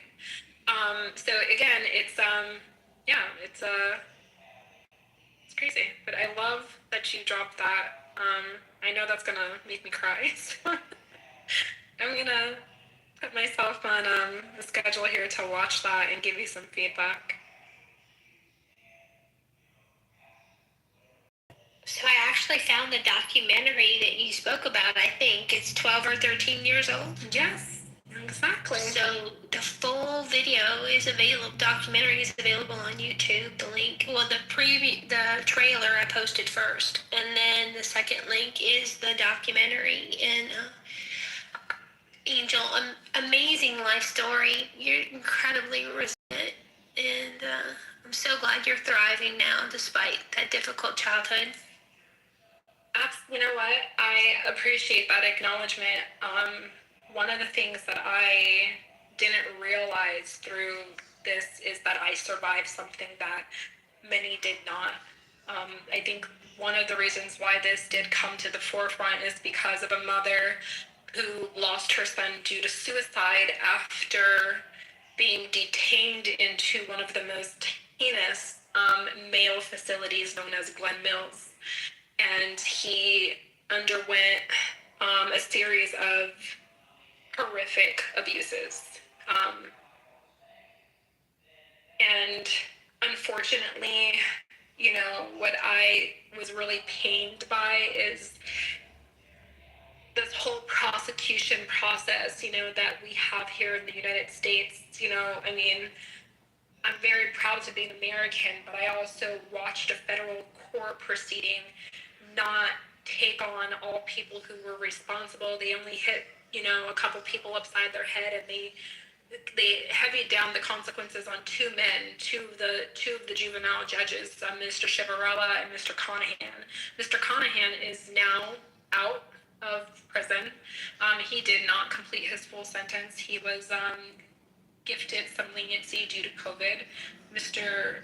Chivarella still remains in prison and is working, towards his completion of 27 years. But my concern is, what about all the staff who were responsible for abusing us and who were responsible for the overall mental, and emotional and physical detriments that they posed onto a lot of these young men and women, young boys and girls, I'll say. We didn't see that.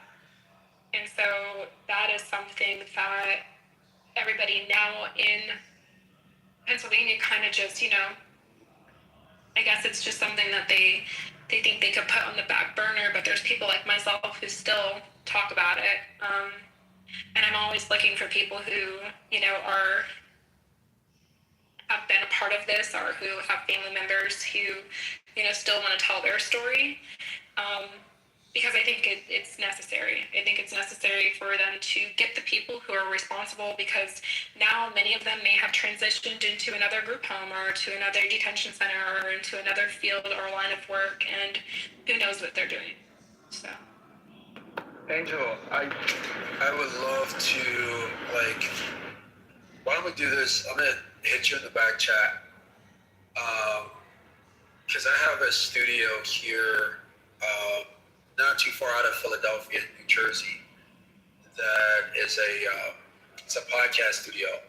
And I want to do some content around family. I want to do content around policy and business. Would love to have you join me. So, if that's something you're interested in. Yeah, they would love Easter on there. So TC, let me tell you about. They would love her on there. Easter is her name. Yeah, I think it would be great. She brings a really unique perspective, and not too many Black women are conservative. It's really hard to find because it's damn near impossible to find conservative Black women. So, well, it's because they're busy holding down their lives, like living their words. So they're kind of busy. Well, there's actually a report that just came out, Monica. I don't know if you knew about it, but there's a report that just came out on CNN. It came out today. That they're finding that there's been a dramatic shift from Black people towards conservatism. As a matter of fact, they're finding, CNN came out with this report today, literally today. They're finding that in the midterms, the polling is finding a dramatic decrease in Black voters that will be voting for the Democratic Party. And they are entertaining the Republican Party. So there's a massive shift that's underway. Philadelphia has one of the largest Black population. No, it has the largest Black population in the state. So I just think this is a very unique time, and I think the stars are aligning with what's going on with the Heritage Foundation and trends in policy, potential business opportunities. I think the stars are starting to align. So this is interesting. So let me tell you, I have someone for you to consider to see if they would be a good fit. I don't even know if he's available, but I've actually interviewed him a couple times from Clubhouse. His name is John Finch. He has a documentary called The Father Effect, and he talks about how important it is that dads play a part of their children's lives, and the statistics are grim when there are absent dads. His father killed himself when John was 13, and so he grew up with what he calls a father wound. And he interviews people who are in prison, talking about how the gang became their family and had their role models from street culture, and how it didn't work out well for them, and the girls who don't have a father to teach them how to value themselves will look for male approval in wrong places, and early promiscuity, teenage pregnancies, drug addiction, sexual exploitation. It's a very good documentary. I'm going to put it in the chat, even if you never talked to John Finch.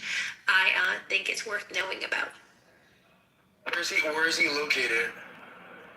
I'm not sure. Texas, maybe. It's been a couple years. I used to bring him to Clubhouse for Father's Day. I've got a couple of interviews with him on the app. I had the pleasure of speaking with John it'd be like a year or so ago.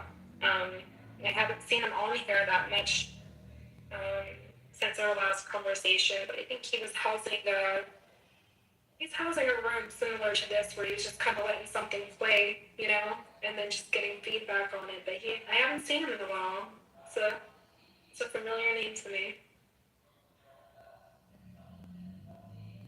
Yeah, Monica, put the link in the chat so I can follow him. I don't know who this guy is, but it sounds interesting. Sweet.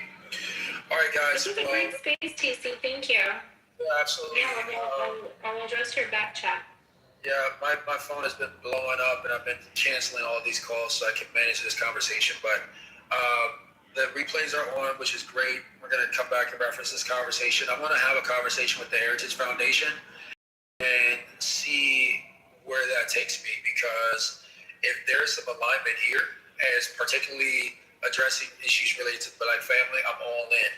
So we'll see what happens, and I'll bring more of these conversations to this platform and see where it goes. But Thank you guys for joining me today. I hope everybody has a great day.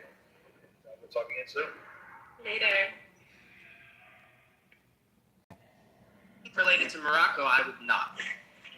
No, Morocco isn't from this land. Morocco is from Morocco. Moroccans is from Morocco. So you don't have no sources. Thank you so much. You don't have any sources to say America is Morocco, right? No, not one. We do. Because I'm asking Alexandria if you got sources that you could post to say America.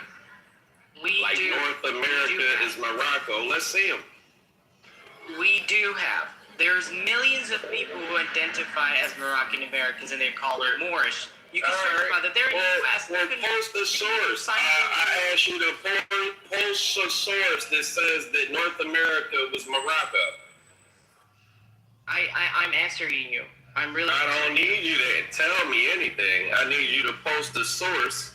Since you got so many, post 1 or 2 sources, primary sources if possible.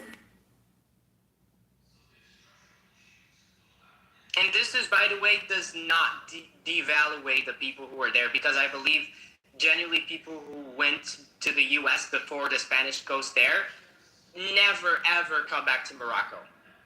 The strongest Moroccan who come over there before Columbus, for us, of course, we believe that Columbus was one of the people who discovered there because of the Spanish influence, and we cannot deny that because we're next to Spain. We're literally 8 kilometers away from them, so it's pretty hard to just, ignore that fact.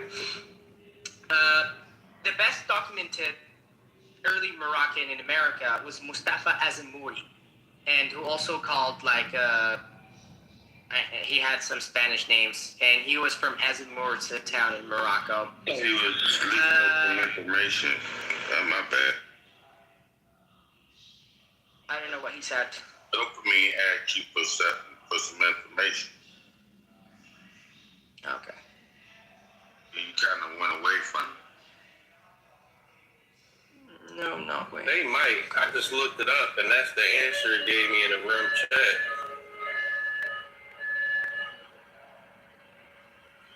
And it also says, well, there are strong, well-documented historical ties between the United States and Morocco. Claims that North America was historically Morocco or any extension of the Moroccan Empire appeared to be on alternative narratives, often cited by more sovereign citizen groups and then recognized history evidence. And that's where you said you got the information from.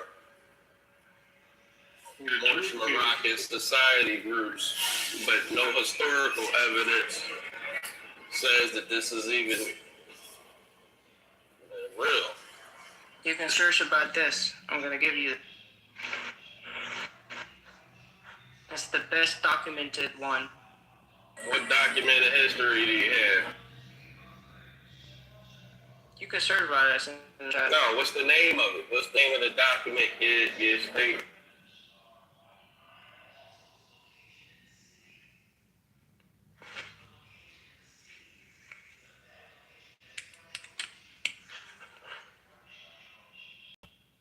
It sound like y'all melanated people sold us melanated people out to the white man. That's what it sounds like to me. It don't sound nothing else, but these melanated people was in the Americas first, and they had it going on. And these haters came over here, got jealous. They want to be like us. And y'all wouldn't try to go against the program, against us. I'm gonna tell you, man, I'ma guarantee you this. This doesn't work in history. when the shit hit the fan, and the shit is gonna hit, you better be aware of your lifestyle and the way you represent yourself, because we're not going to be taking that shit right here in our country in a little bit. In a little bit, this country is going to go back to the original abinated people that's here, that's our land, before y'all came along and the white man came along and tried to take our land from us. Guaranteed. By the way, we were not white. We were not white, by the way. No, you were with the white man against us. No. Yes. No. Yes, it is. We were earlier. Yes, it is. We were earlier than white men. We were here. I know that. Before white men comes over. Y'all was out there, came over here to my land. And wasn't a lot of y'all. And then when the white man came along here, y'all decided to go against us for the white man. We allowed y'all to come to our. We allowed y'all to come to our country. Dude, they come to our country as well. Y'all took a boat to get over here. We don't take boats to go nowhere. You know why? Because this is our land. Power. Because this is our land. No, this is our land. Listen, if you have power. Listen, like you can claim your land as being Morocco. That's what you're doing. Why can't I claim my land as being America? I'm asking a simple question. I'm asking a simple question. Since you have the ability to name a part of Morocco, why don't I have the same to name myself in America? It looked like the Pantheon wins because I just took the information you put in the room chat. Was Morocco or the Moroccan Empire? And it said no. So to say no, the specific quote does not indicate that America is Morocco or Moroccan Empire. The quote describes a historical fact about an individual, not a territorial claim. He did it to claim. Now, I'm going to ask you to do something if you're really interested about that. You can go to find any Moorish spot close to you, and you will probably find one where Moorish people gather. Then you will ask in the room chat. No. I don't need to ask no niggas shit because a lot of these illiterate ass niggas, a lot of these illiterate they ain't even understand when words are being said. Moroccan citizens. I don't care what you call them. I'ma call them niggas because they don't read and comprehend shit, and they don't know what the fuck they be talking about. Just like you. Just like you don't know what you talking about. I looked up and it said it's not saying America is Morocco or the Moroccan Empire. And what I'm putting in the room chat is the breakdown of it, or how it's not Morocco. So I hope you read it instead of just talking. The Moroccan explorers come over before the Spanish ones. You were not there. Any one of you? I don't have to be there. Nobody don't have to be there. My sister was there. Moroccan explorers coming to America don't mean America is Morocco, stupid. Oh, so Spanish comes over, that means it's Spanish, right? Wow. I guess if a Spaniard comes to America, it makes America Spain? What the fuck are you talking about? So why it was falling under Spanish control? I don't give a fuck. Because somebody comes and visits. Shut the fuck up, dude. So somewhere where somebody visits a land doesn't make it their land that they're from, stupid. I don't give a fuck if 2,000 Africans travel to America. That don't make America Africa, stupid. Africa? Bro, there's nothing even called Africa back then. I wouldn't care if they called it Al-Qibalan. It don't make America Al-Qibalan. What the fuck you talking about? What you talking about? If a polar bear come to America, I guess this polar bear land, this North America, this North Pole of Antarctica, because a polar bear came over this bitch on a boat. We arrived to the United States before the Spanish people.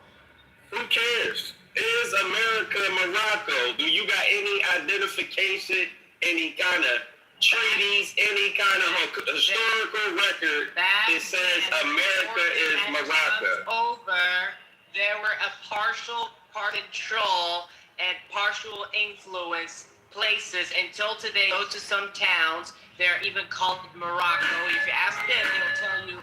Give me a source. Place. Give me a source, man. Let us read this shit. We're gonna try one more time. I've been listening to him, Big Dog, and I don't even know if he's even melanated. I don't care. Anybody can come speak in here. Pink, brown, white, pale, green, purple, blue. I'm with that. Shit don't matter. For someone to exposing themselves to be I would love a Caucasian. I don't care if they got a fucking mallet in their hand. If a Caucasian can come in here, give information, give sources to back the information up, and it can be verified, that's better than anybody else of any other nationality that can come in here and talk but can't verify what they talking about. And if you read what they trying to put that as a source and it says something totally different from what they're suggesting, that means they don't even understand their own source. And you should understand that what you see is what for you, and what I see is what for me. It's very normal that Google. Oh, so this is like the Bible. It can be interpreted different ways then. I want to know all this talk about documentation. Has it been documented that America is, or what we today call America, is really the Kingdom of Morocco? Has that been documented? That's what the question is on the floor right now. That's what we're trying to find out. When I come in here and I start talking about my things, people scrutinize me. I put papers in the chat. I send links. I send DMs. I haven't received responses to people who are asking me, but I sent them DMs. So all this stuff about me, I want to see the documentation. How is America really Morocco? It was partially Morocco because of the citizen invasions that were going there. They were considered as ambassadors there, but they were having a partial power. They were controlling areas. Until today in the States, you would found some towns still named Morocco. And you're going to ask why, because they're going to tell you the owner of this land back then, whatever they call them today, the indigenous people of this land, they were from Morocco. They were Moorish. Dude, this is a very normal thing. I don't know why you're so sensitive about it. Shut the fuck up. It was not the kingdom. At this point, like, bro, you just saying anything at this point. It was Morocco. He said they were Moorish. This nigga don't even know his last 100 years, but he telling you what was going on there. He said they was Moorish. Indigenous people was Moorish. This nigga is off his rocker. They weren't Moors, they was Moorish. Kind of. Something like. Maybe. I'm aware that the King of Morocco sent a letter. I forgot his name, but he did send a letter to basically petition for some of the people who were enslaved to say that they were citizens of Morocco. I'm aware of that. True. Right? I'm aware that there weren't treaties. He had power. I swear to God, he had power. I'm aware that based on, I think it's Barry Feld, people say that some of his stuff is pseudo, but I think he was from Harvard University, if I'm not mistaken. And he documented the Arabic writing, Kufic writing, that was found in the Americas. And that's obviously a language that the Moors used there. Right, yeah. And some of these artifacts were dated to the Umayyad period. The Umayyad was a group is actually the first dynasty of the Moors that conquered North Africa and spread Islam. So that was during the Umayyad period, about the 8th, 9th century. So I can work with you there. If you're saying that there were Moroccans in the Americas, fine. But to say that America is Morocco, I had someone try to tell me that actually the real Nile Valley is the Mississippi River, and that like it never. We never said America was Morocco. We said America was falling under a partial power from the Sultan of Morocco due to the citizen who were living in the U.S. And there was no critical power who was holding institutions in the U.S. back then. So it was very normal when you have a strong empire to defend your citizen out overseas. It's fine. It's not doesn't mean that Morocco tried to occupy it. So when it comes down to you selling us out, That's what you did. If you want to talk about skin color, but you have and your people have came to my land with the white man, and what y'all did was took over us as the melanated people here. Maybe Sanu Bay can help out Alexandria, Alexander, my bad. You sound weird. Because we need some documentation of any historical records that says that America or North America is Morocco. I saw one by secular mainstream history. There is no widely accepted archaeological or documentary proof that Moorish or West African Muslims civilizations established a presence in America prior to the fake ass Christopher Columbus, Christopher Columb. There is no proof, sir. All a lie. And Suck your teeth a little harder. Maybe it'll change. Lie is starting to be exposed. That's how God works. The lie cannot be hidden forever. And those who do not want to You guys are so funny. I don't know why you think this is a critical thing. Got weird. The rest of the world knows except for y'all. Y'all don't want to be ignorant to this shit. That's why. That's why. But why is there no document or proof and no bearing history? Go and say where you did that. Go ask. Demonstrate to me that North America is in the Moorish or Mexican, the Moorish / Mexican / Moroccan Empire. Go write that in ChatGPT. Say, you just did that. Go write that in there, and they're gonna bring you up stuff that you can look at. Ask the right question. Start trying to ask them to prove something wrong, and make it. Just show us some documents, treaties, or historical records to show that America is considered Morocco.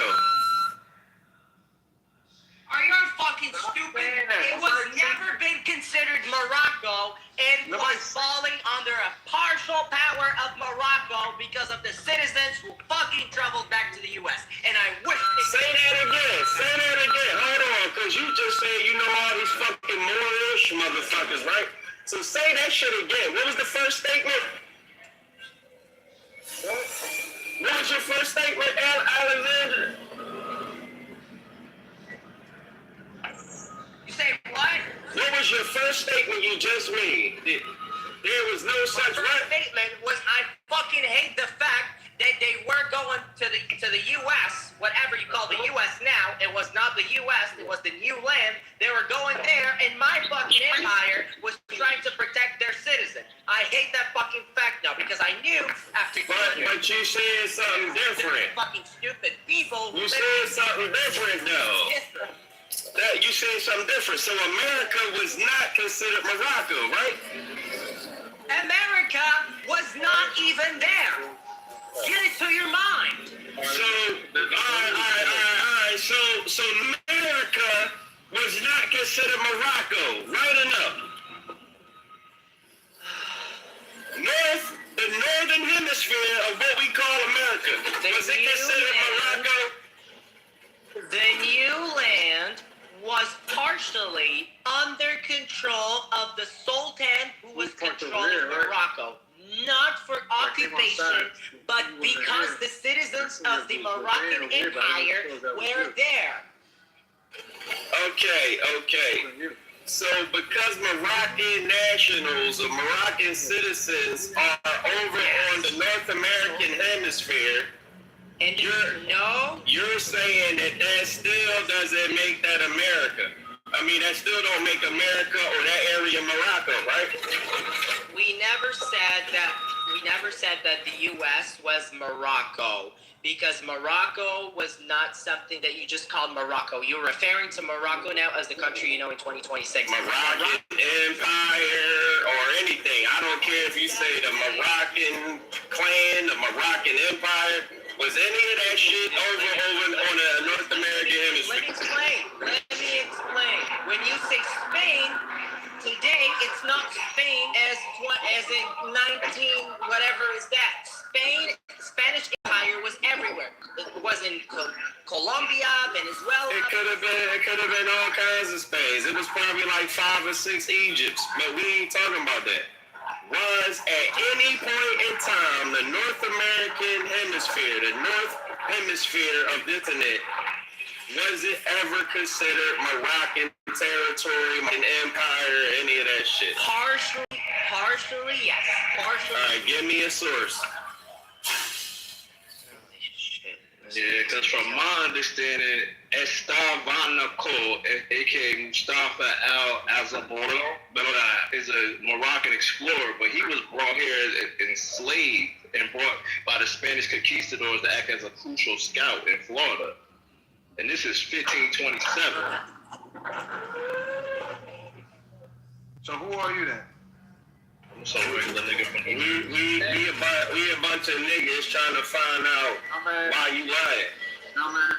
So we still waiting to find out where this record is. That some of this area was considered Moroccan territory or the Moroccan Empire. We waiting for that source. I'm waiting. Can I ask a question? Because Go ahead, man. The root of this question, right? Let's say that what she's saying is true, right? The way that she's rewording it, I don't even think that's a female. I think that's a man or something. What? Boy, man. So there's a bunch of them. It's like 5 of them up in the little ass. Whatever this person is saying, right? I think it's a pan tonight. Is plausible.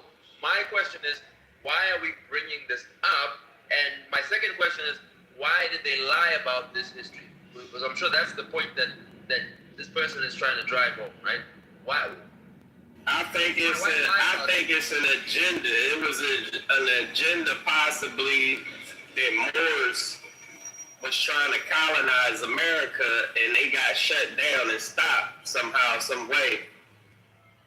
But people who still was pushing this narrative or concept, they still was holding the torch and still probably lived over here. A lot of them was in debt to Spain. So Spain had them doing their dirty work to pay off their debt. Christopher Columbus was definitely in debt. That's not his real name, but he was in debt. I just let them know that they was in debt. That's why they was looking for some help. They were about to get conquered, which they did get conquered. And so I knew I ain't coming at you cuz, but I definitely said any global proof of Moroccan presence in America, and that's the information they gave us, cuz. Global proof. I said global proof, not just American proof, cuz.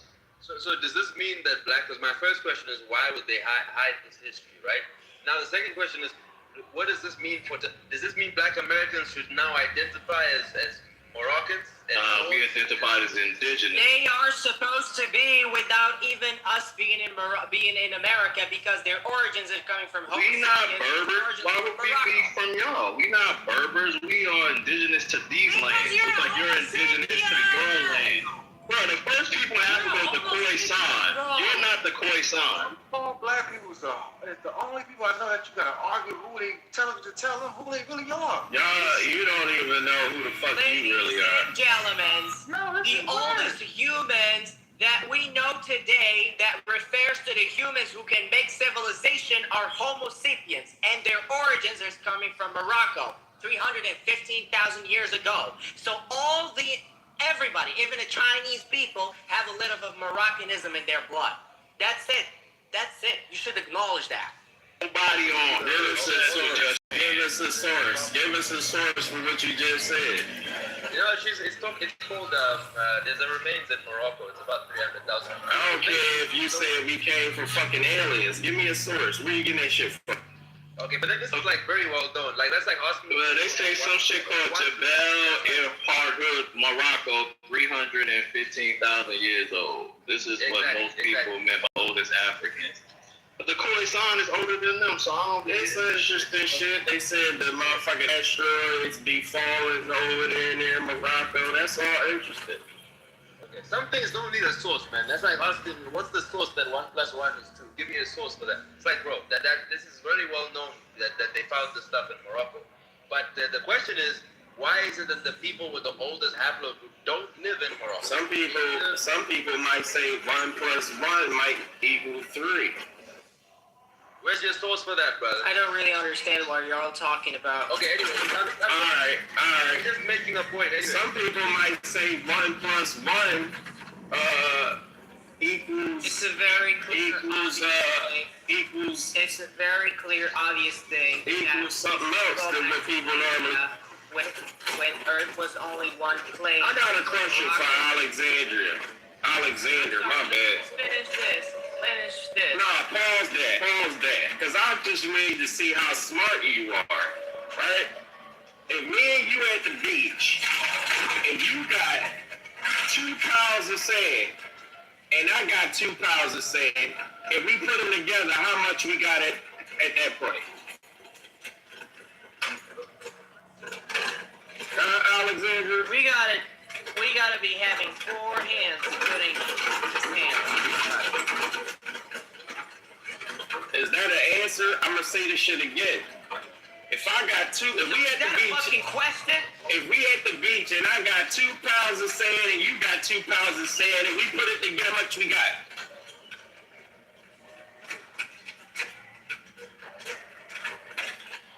Huh? Okay, that cut me off. Okay, so you're asking me to answer. Smiling though. What's so funny? Why you smiling? You tickled pink about something?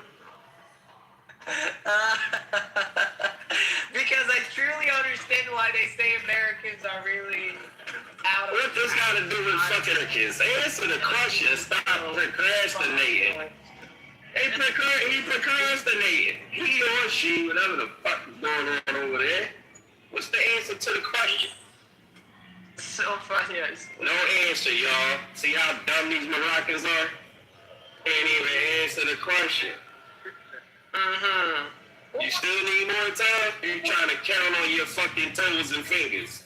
What more sources do you need? Yep. Huh? That's how you shut them down. No answer, because they can't answer the shit. They ain't smart enough. So aggressive with Moroccans. You're not smart enough. I don't care that you're Moroccan.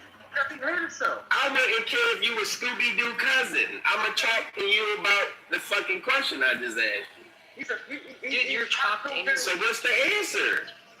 Since you so smart, what's the answer? I don't disrespect myself like that to answer such a stupid question. Yeah, I know it's stupid because you gave the wrong answer anyway. You talking about if we had 4 hands on whatever the fuck you was talking about. You wanted to try to... I didn't say that. Yes, you did. What was the question that you asked? Using their 2 hands, but This on each other. Moroccan, only a Moroccan dummy would get that You know wrong. the question? Like you really. Only a Moroccan dummy would get it wrong. Dopamine, what was the question you asked her? I asked this Moroccan dummy if we was at the beach and he had 2 pounds of sand and I had 2 pounds of sand and we put it all together, what we got? Better. And this dummy didn't know the answer. This stupid ass Moroccan did not know the answer, man. Let's stop at this point. How many languages you speak, smarty American? I want you to tell me the answer to the fucking question, Alexandria. How many languages? Or Alexandra. I keep saying Alexandria. You sound like a woman. Alexander, I want to understand what your worldview is, because you're saying that we've all got a bit of Moroccan in us because the oldest remains are in Morocco, right?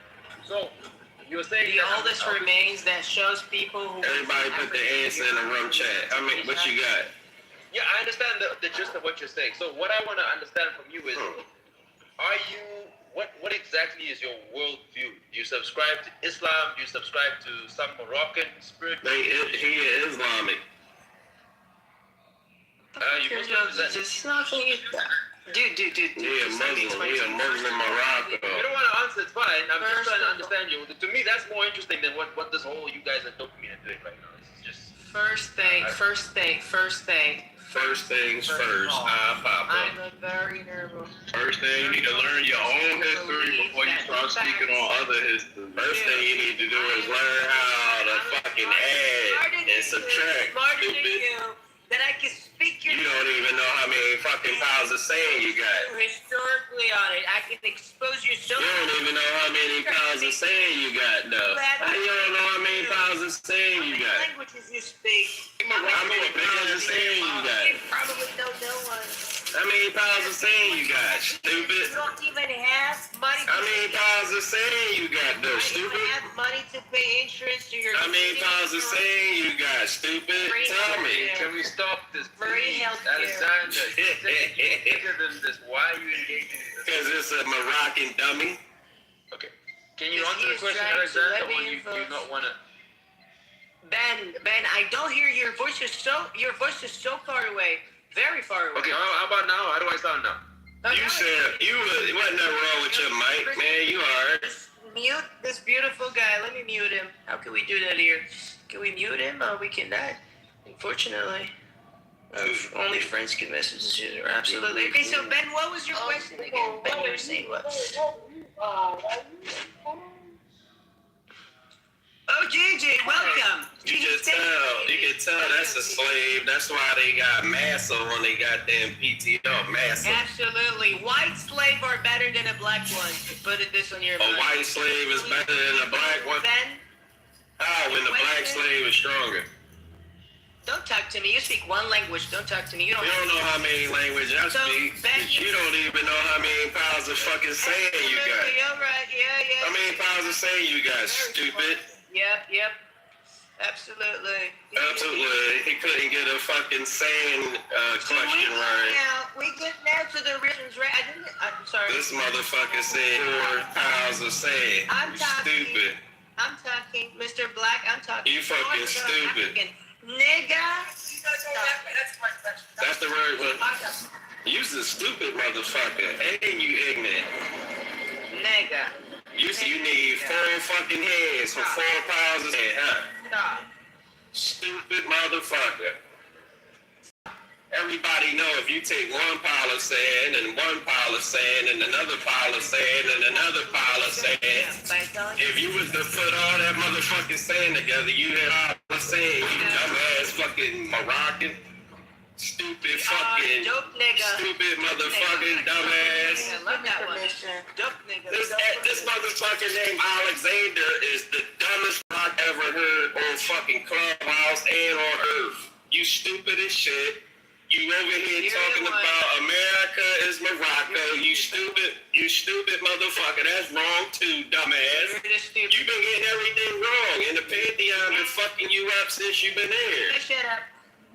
Yeah, I hear you, but you got blood in you that's from niggas probably. You know that? You got some motherfucking blood up in you. You know that? Because you just as ignorant as them dumb niggas that don't know that fucking more shit you talking about. America's. You don't know nothing about it. You can suck an American dick, and you stupid as shit. Everything you say is what Sanu say, and you don't have no sources just like Sanu Bay don't have none. So we gonna keep this nigga on stage and let your stupid fucking dumbass go down in that goo. Cause you don't even know if you put 2 piles of sand together, how many piles you got. You stupid motherfucker. How you don't know that? If you take 4 piles of sand and put it all together, you got 4, you stupid motherfucker. You dumb as shit. You got 1 pile of sand at the beach, you stupid motherfucker. This dumb ass nigga didn't even know that. That is crazy. Young guys, motherfucker. Bring your ass on up here with your doctor. Ben wanted to play. Ben wanted to play with the dumb motherfucker. Yeah, he out of here. He gone. He's out. Ben was like, hold on, what do you mean? Let's talk about this. I guess he'll remember the 4 pounds of sand, nigga. That just show you that everybody who sound different, that don't mean they smarter. That motherfucker was dumb as shit. Rick was fucking him up. Gigi fucking him up. Oh, my, the Rick got there, ate his ass up and did it. They ain't calling him out. Put the link in and supported Rick's goddamn argument. You can't make this shit And I up. still said it. You got 2 piles of sand and I got 2 piles of sand at the beach. If you put them all together, what you got? That motherfucker said you gonna need 4 hands. For what? How we sleep, brother? How we sleep, Sanu? How we sleep? What makes us sleep? We try to wake your motherfucking ass up, nigga. They been coming in the room crying and shit. Now you back in the chat. We just know his information is still flawed.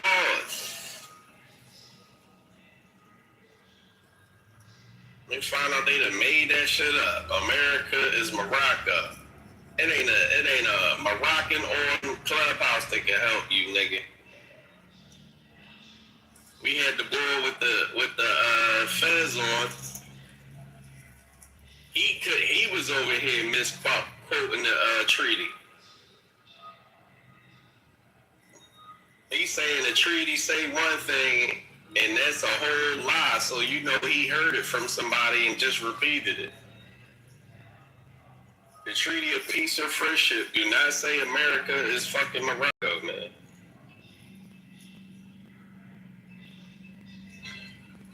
So that's something a lot of people should have learned in the Pantheon. So Mario, man, what's good? What's up, boss? Man, we learned about Plato's cave in this motherfucker, man. That's something y'all learned about in the Pantheon, Plato's cave. Yeah, I ain't know nothing about it. Shout outs to Mars. Shout outs to the Republic.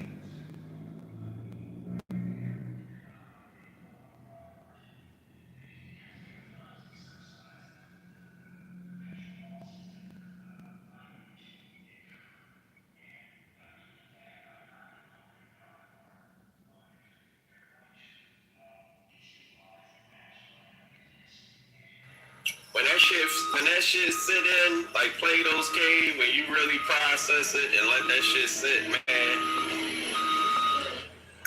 I ain't even want to talk for a couple of days. That shit is just, damn. That shit just hits you. Some people really be thinking they know what's on the other side of that world and really don't know shit.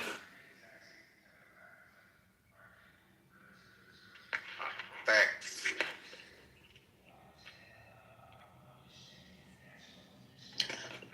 Dopamine, are you there? Yeah, I'm here.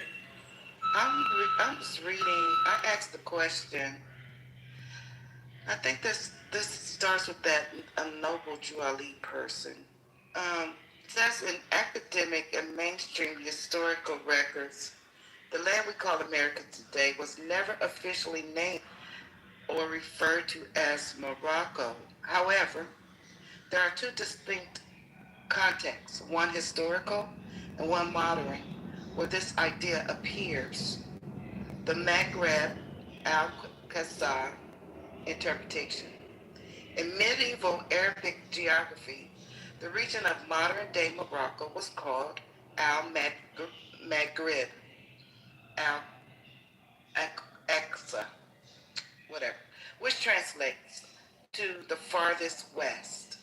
As European explorers moved across the... Does that say a Mexican? No, sir. It says Al-Aqsa, Al-Aqsa.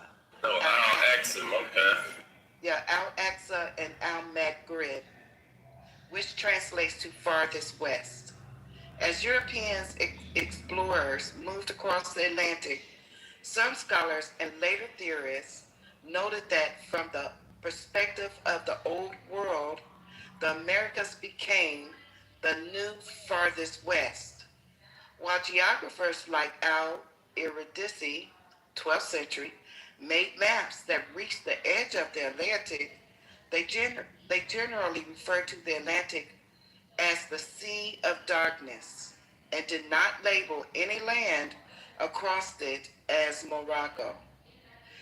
2. The Moorish Science Temple of America. The most prominent claim that America is Morocco comes from the Moorish Science Temple of America, but I think Sanu, I hear him talk about the most. Founded by Noble Drew Ali in 1913, the claim Ali taught that African Americans were Moors and that the Mora Empire originally encompassed North America, which they refer to as Northwest America. Amexa. Is that the word you were referring to? A-M-E-X-E-M? Yeah, Amexa. That's what he was saying. Okay. Northwest Amexa, Northwest, Northwest Africa. I'm getting tongue-tied. Okay, the logic. Within this belief system, the land of the Americas is seen as a geographical extension of the Moroccan Empire, and the Moorish people are viewed as its indigenous inhabitants. Impact. This has led to a specific legal and cultural movement, sometimes linked to Moorish sovereign citizens who used the 1786 Treaty of Peace and Friendship to argue that they are on Moroccan soil and thus subject to different laws. Summary of evidence. Perspective was American called Morocco. Context. Okay, those are the headings. Mainstream history. Was American called Morocco? No. Oh shoot. It just phased me right out to life. Got to be more careful. Okay, if I'm back. Context. Primary sources.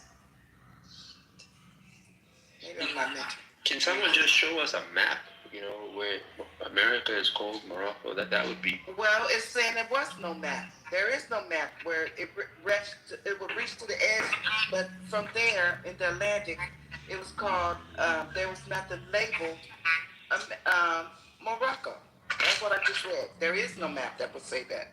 Primary sources: Spanish, English, French, indigenous. Never used this name for the land. More science, yes. Based on the religious historical tenet that the Moroccan Empire extended to the Americas. So that was something they created. Arabic etymology, no, but similar. The name for Morocco, Maghreb, simply means west leading to conceptual overlaps. While you won't find Morocco on early European maps of the Americas, the deep connection between the two, starting with Morocco's first recognition of the United States in 1777, has fueled these alternative historical narratives. Are you looking for blah, blah, blah, blah. Then you want to go into my genealogy. You know, Drew Ali was a Freemason, right? I've heard that. That's all you want. That's all you want. What's wrong with Freemasons, man? There's Freemasons all over the world. But not no Freemason. He didn't take no oath or none of that. No oaths or no pledges. That's not what the world says. He wasn't just a Freemason either. He was a Shriner. Show me his by the title of his name and no Give me like. Give me a sign. Show me his name in the book. If he's a Freemason, show me the book where he signed. Show me his name in the book. Hey, where'd you get the information from that he's a Freemason? Right. I can put the site up. Hold on, I'm driving right now. As soon as I'm back in, I'll give you the site. Okay, good looking now. What's the reference? What's the source that say? Because I'm not agreeing with you, bro, so don't act like I'm on your team. I'm not saying you agree with me. I don't need you to agree with me. Right, so, yeah, because you made a comment when I was talking to him, and you put my front while I was talking to him.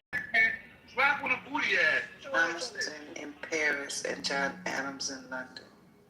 Ratification, Confederation. Congress ratified the treaty on July 18th, 1787. That's when he became a Freemason? So check this fly shit out. Evidence suggests Noble Drew Ali Timothy Drew was heavily influenced and a member of Prince Hall Masonry or the ancient Egyptian Arabic order Noble Mystic Shrine, AEAONMS. Proof is often cited through photographs with the Egyptian Shriner. Hold on, damn, I'm trying to drive. Oh, I got you. Don't drive, don't crash, bro. Thank you. No, I'm spinning the block. When I spin the block, I try to make sure I know what I'm doing. I can drive straight and read, but when I'm spinning the block, I'm gonna take it as proof because it says suggest. They don't say this is fact or this is evidence. It says suggest. So that's telling you right there. You'll never. Maybe all this stuff is just fairy tales, man. If you don't want you to know you're Freemason, you'll never know. Maybe all this more stuff is just fairy tales.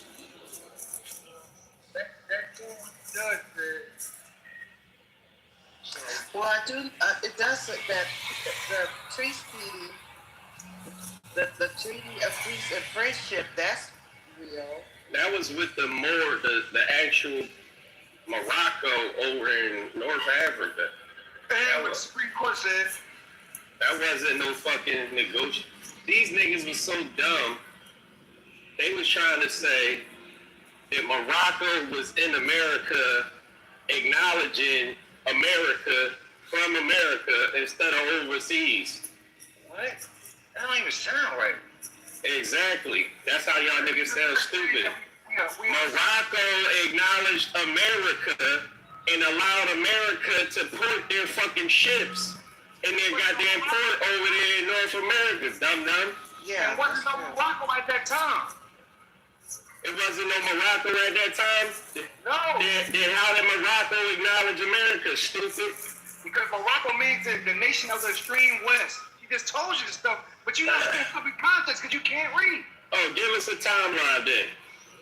Vanessa just said it. No, give us a timeline then, you dumb motherfucker. You show me a timeline of what you talking about. She just said it. Give me a timeline of what you said.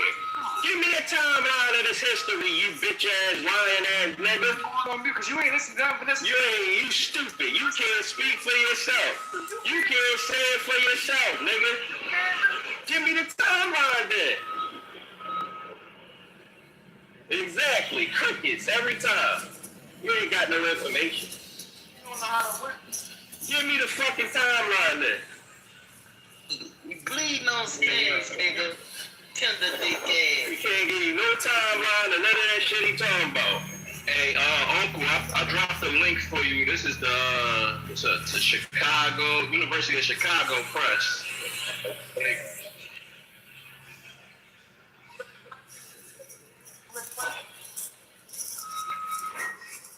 That's what it sounds like to me, the bootleg press.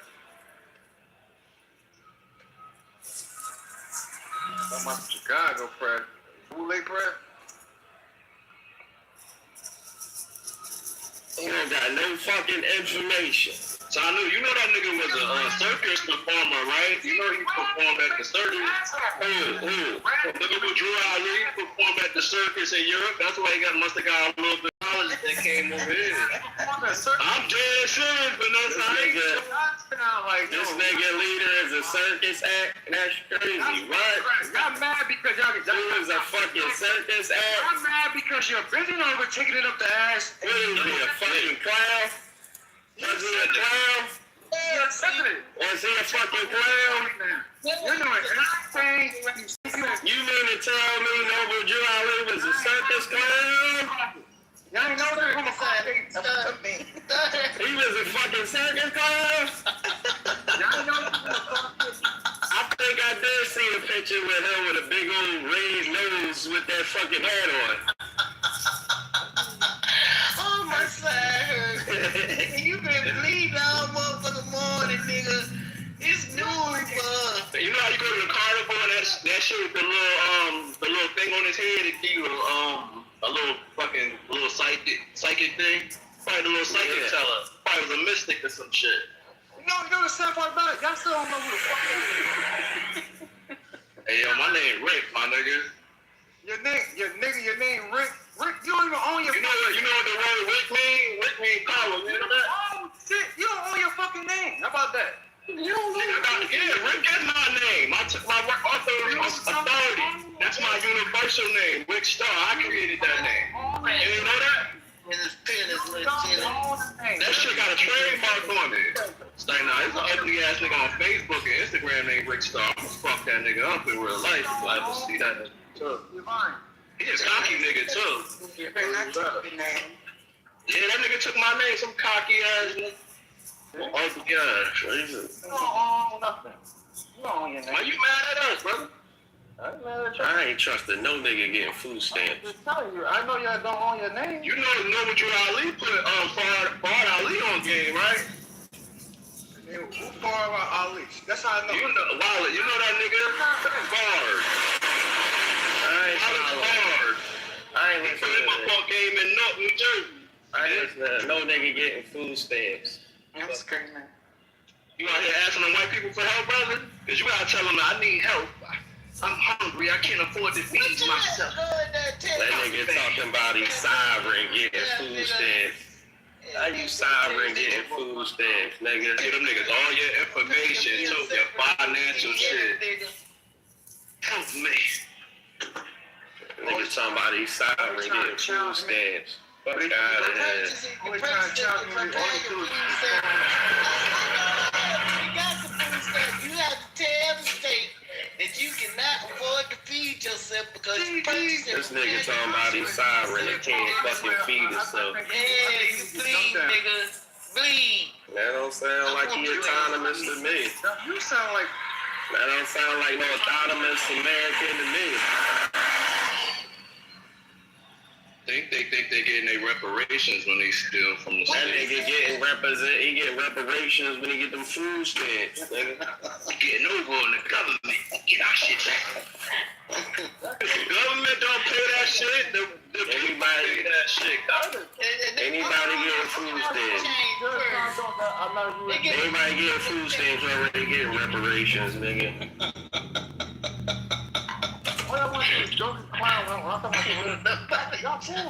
You the one came in the motherfucker. That's the truth, though, man. If I was president, I'd say you getting food stamps, you got your reparations. I got better things. Your ass out of here. You got reparations getting the motherfucking food stamps. Yeah, you can't even stand the goddamn rain, nigga. You can't stand the goddamn. You can't stand the goddamn. You gonna cry. He be trying to get benefits like a run. You can't. This a tender dick ass motherfucking nigga. He be getting benefits like he a woman and shit. Food stamps, child support.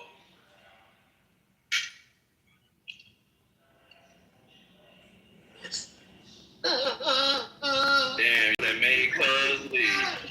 That nigga want free. He want free medical. He like a little girl. That part hurt. I said that. Motherfucker want to cry and shit. He want sympathy. And all that. He want that shit. He be writing bullshit in the goddamn That nigga girl might be around him. He get embarrassed. He ain't embarrassed. That nigga ain't got no shame, nigga. That motherfucker crying. That nigga be in a welfare office with his fucking tech.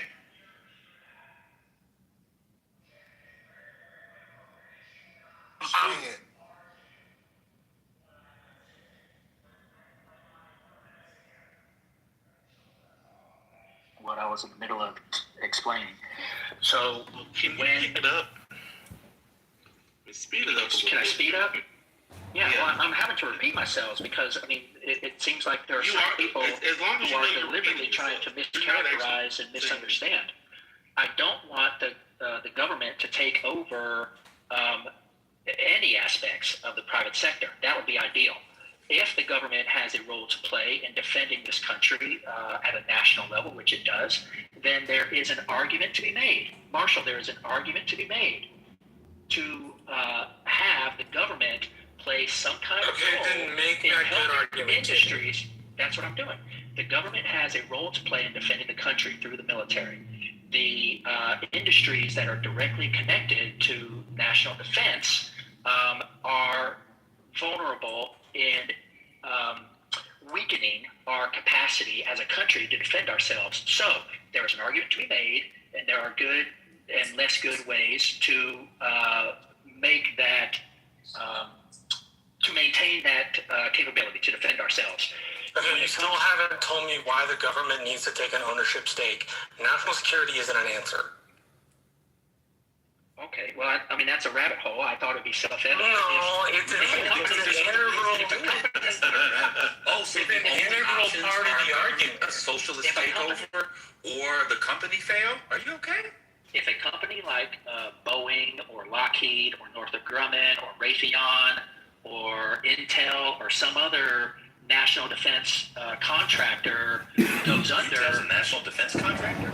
Well, from the standpoint that they provide computer chips and those resources, those computing capability resources... Well, General Mills does that for soldiers, so why can't we do it with food? You're saying that Intel and NVIDIA and other companies that provide the technology to power... NVIDIA? Oh wait, are you saying NVIDIA is essential to that? You'd be fine with the government owning a 10% share of NVIDIA?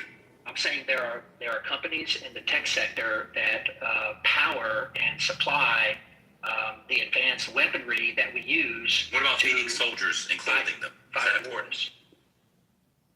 That's not my point. What I'm saying is there are companies that provide technological support and solutions in the form of F-35s and other advanced weaponry. That's not a good enough argument. I understand that, but why does it need an ownership stake? Well, that's your opinion. I think it is. No, but why does it need an ownership stake? No, it's not a good enough argument to betray principles that I have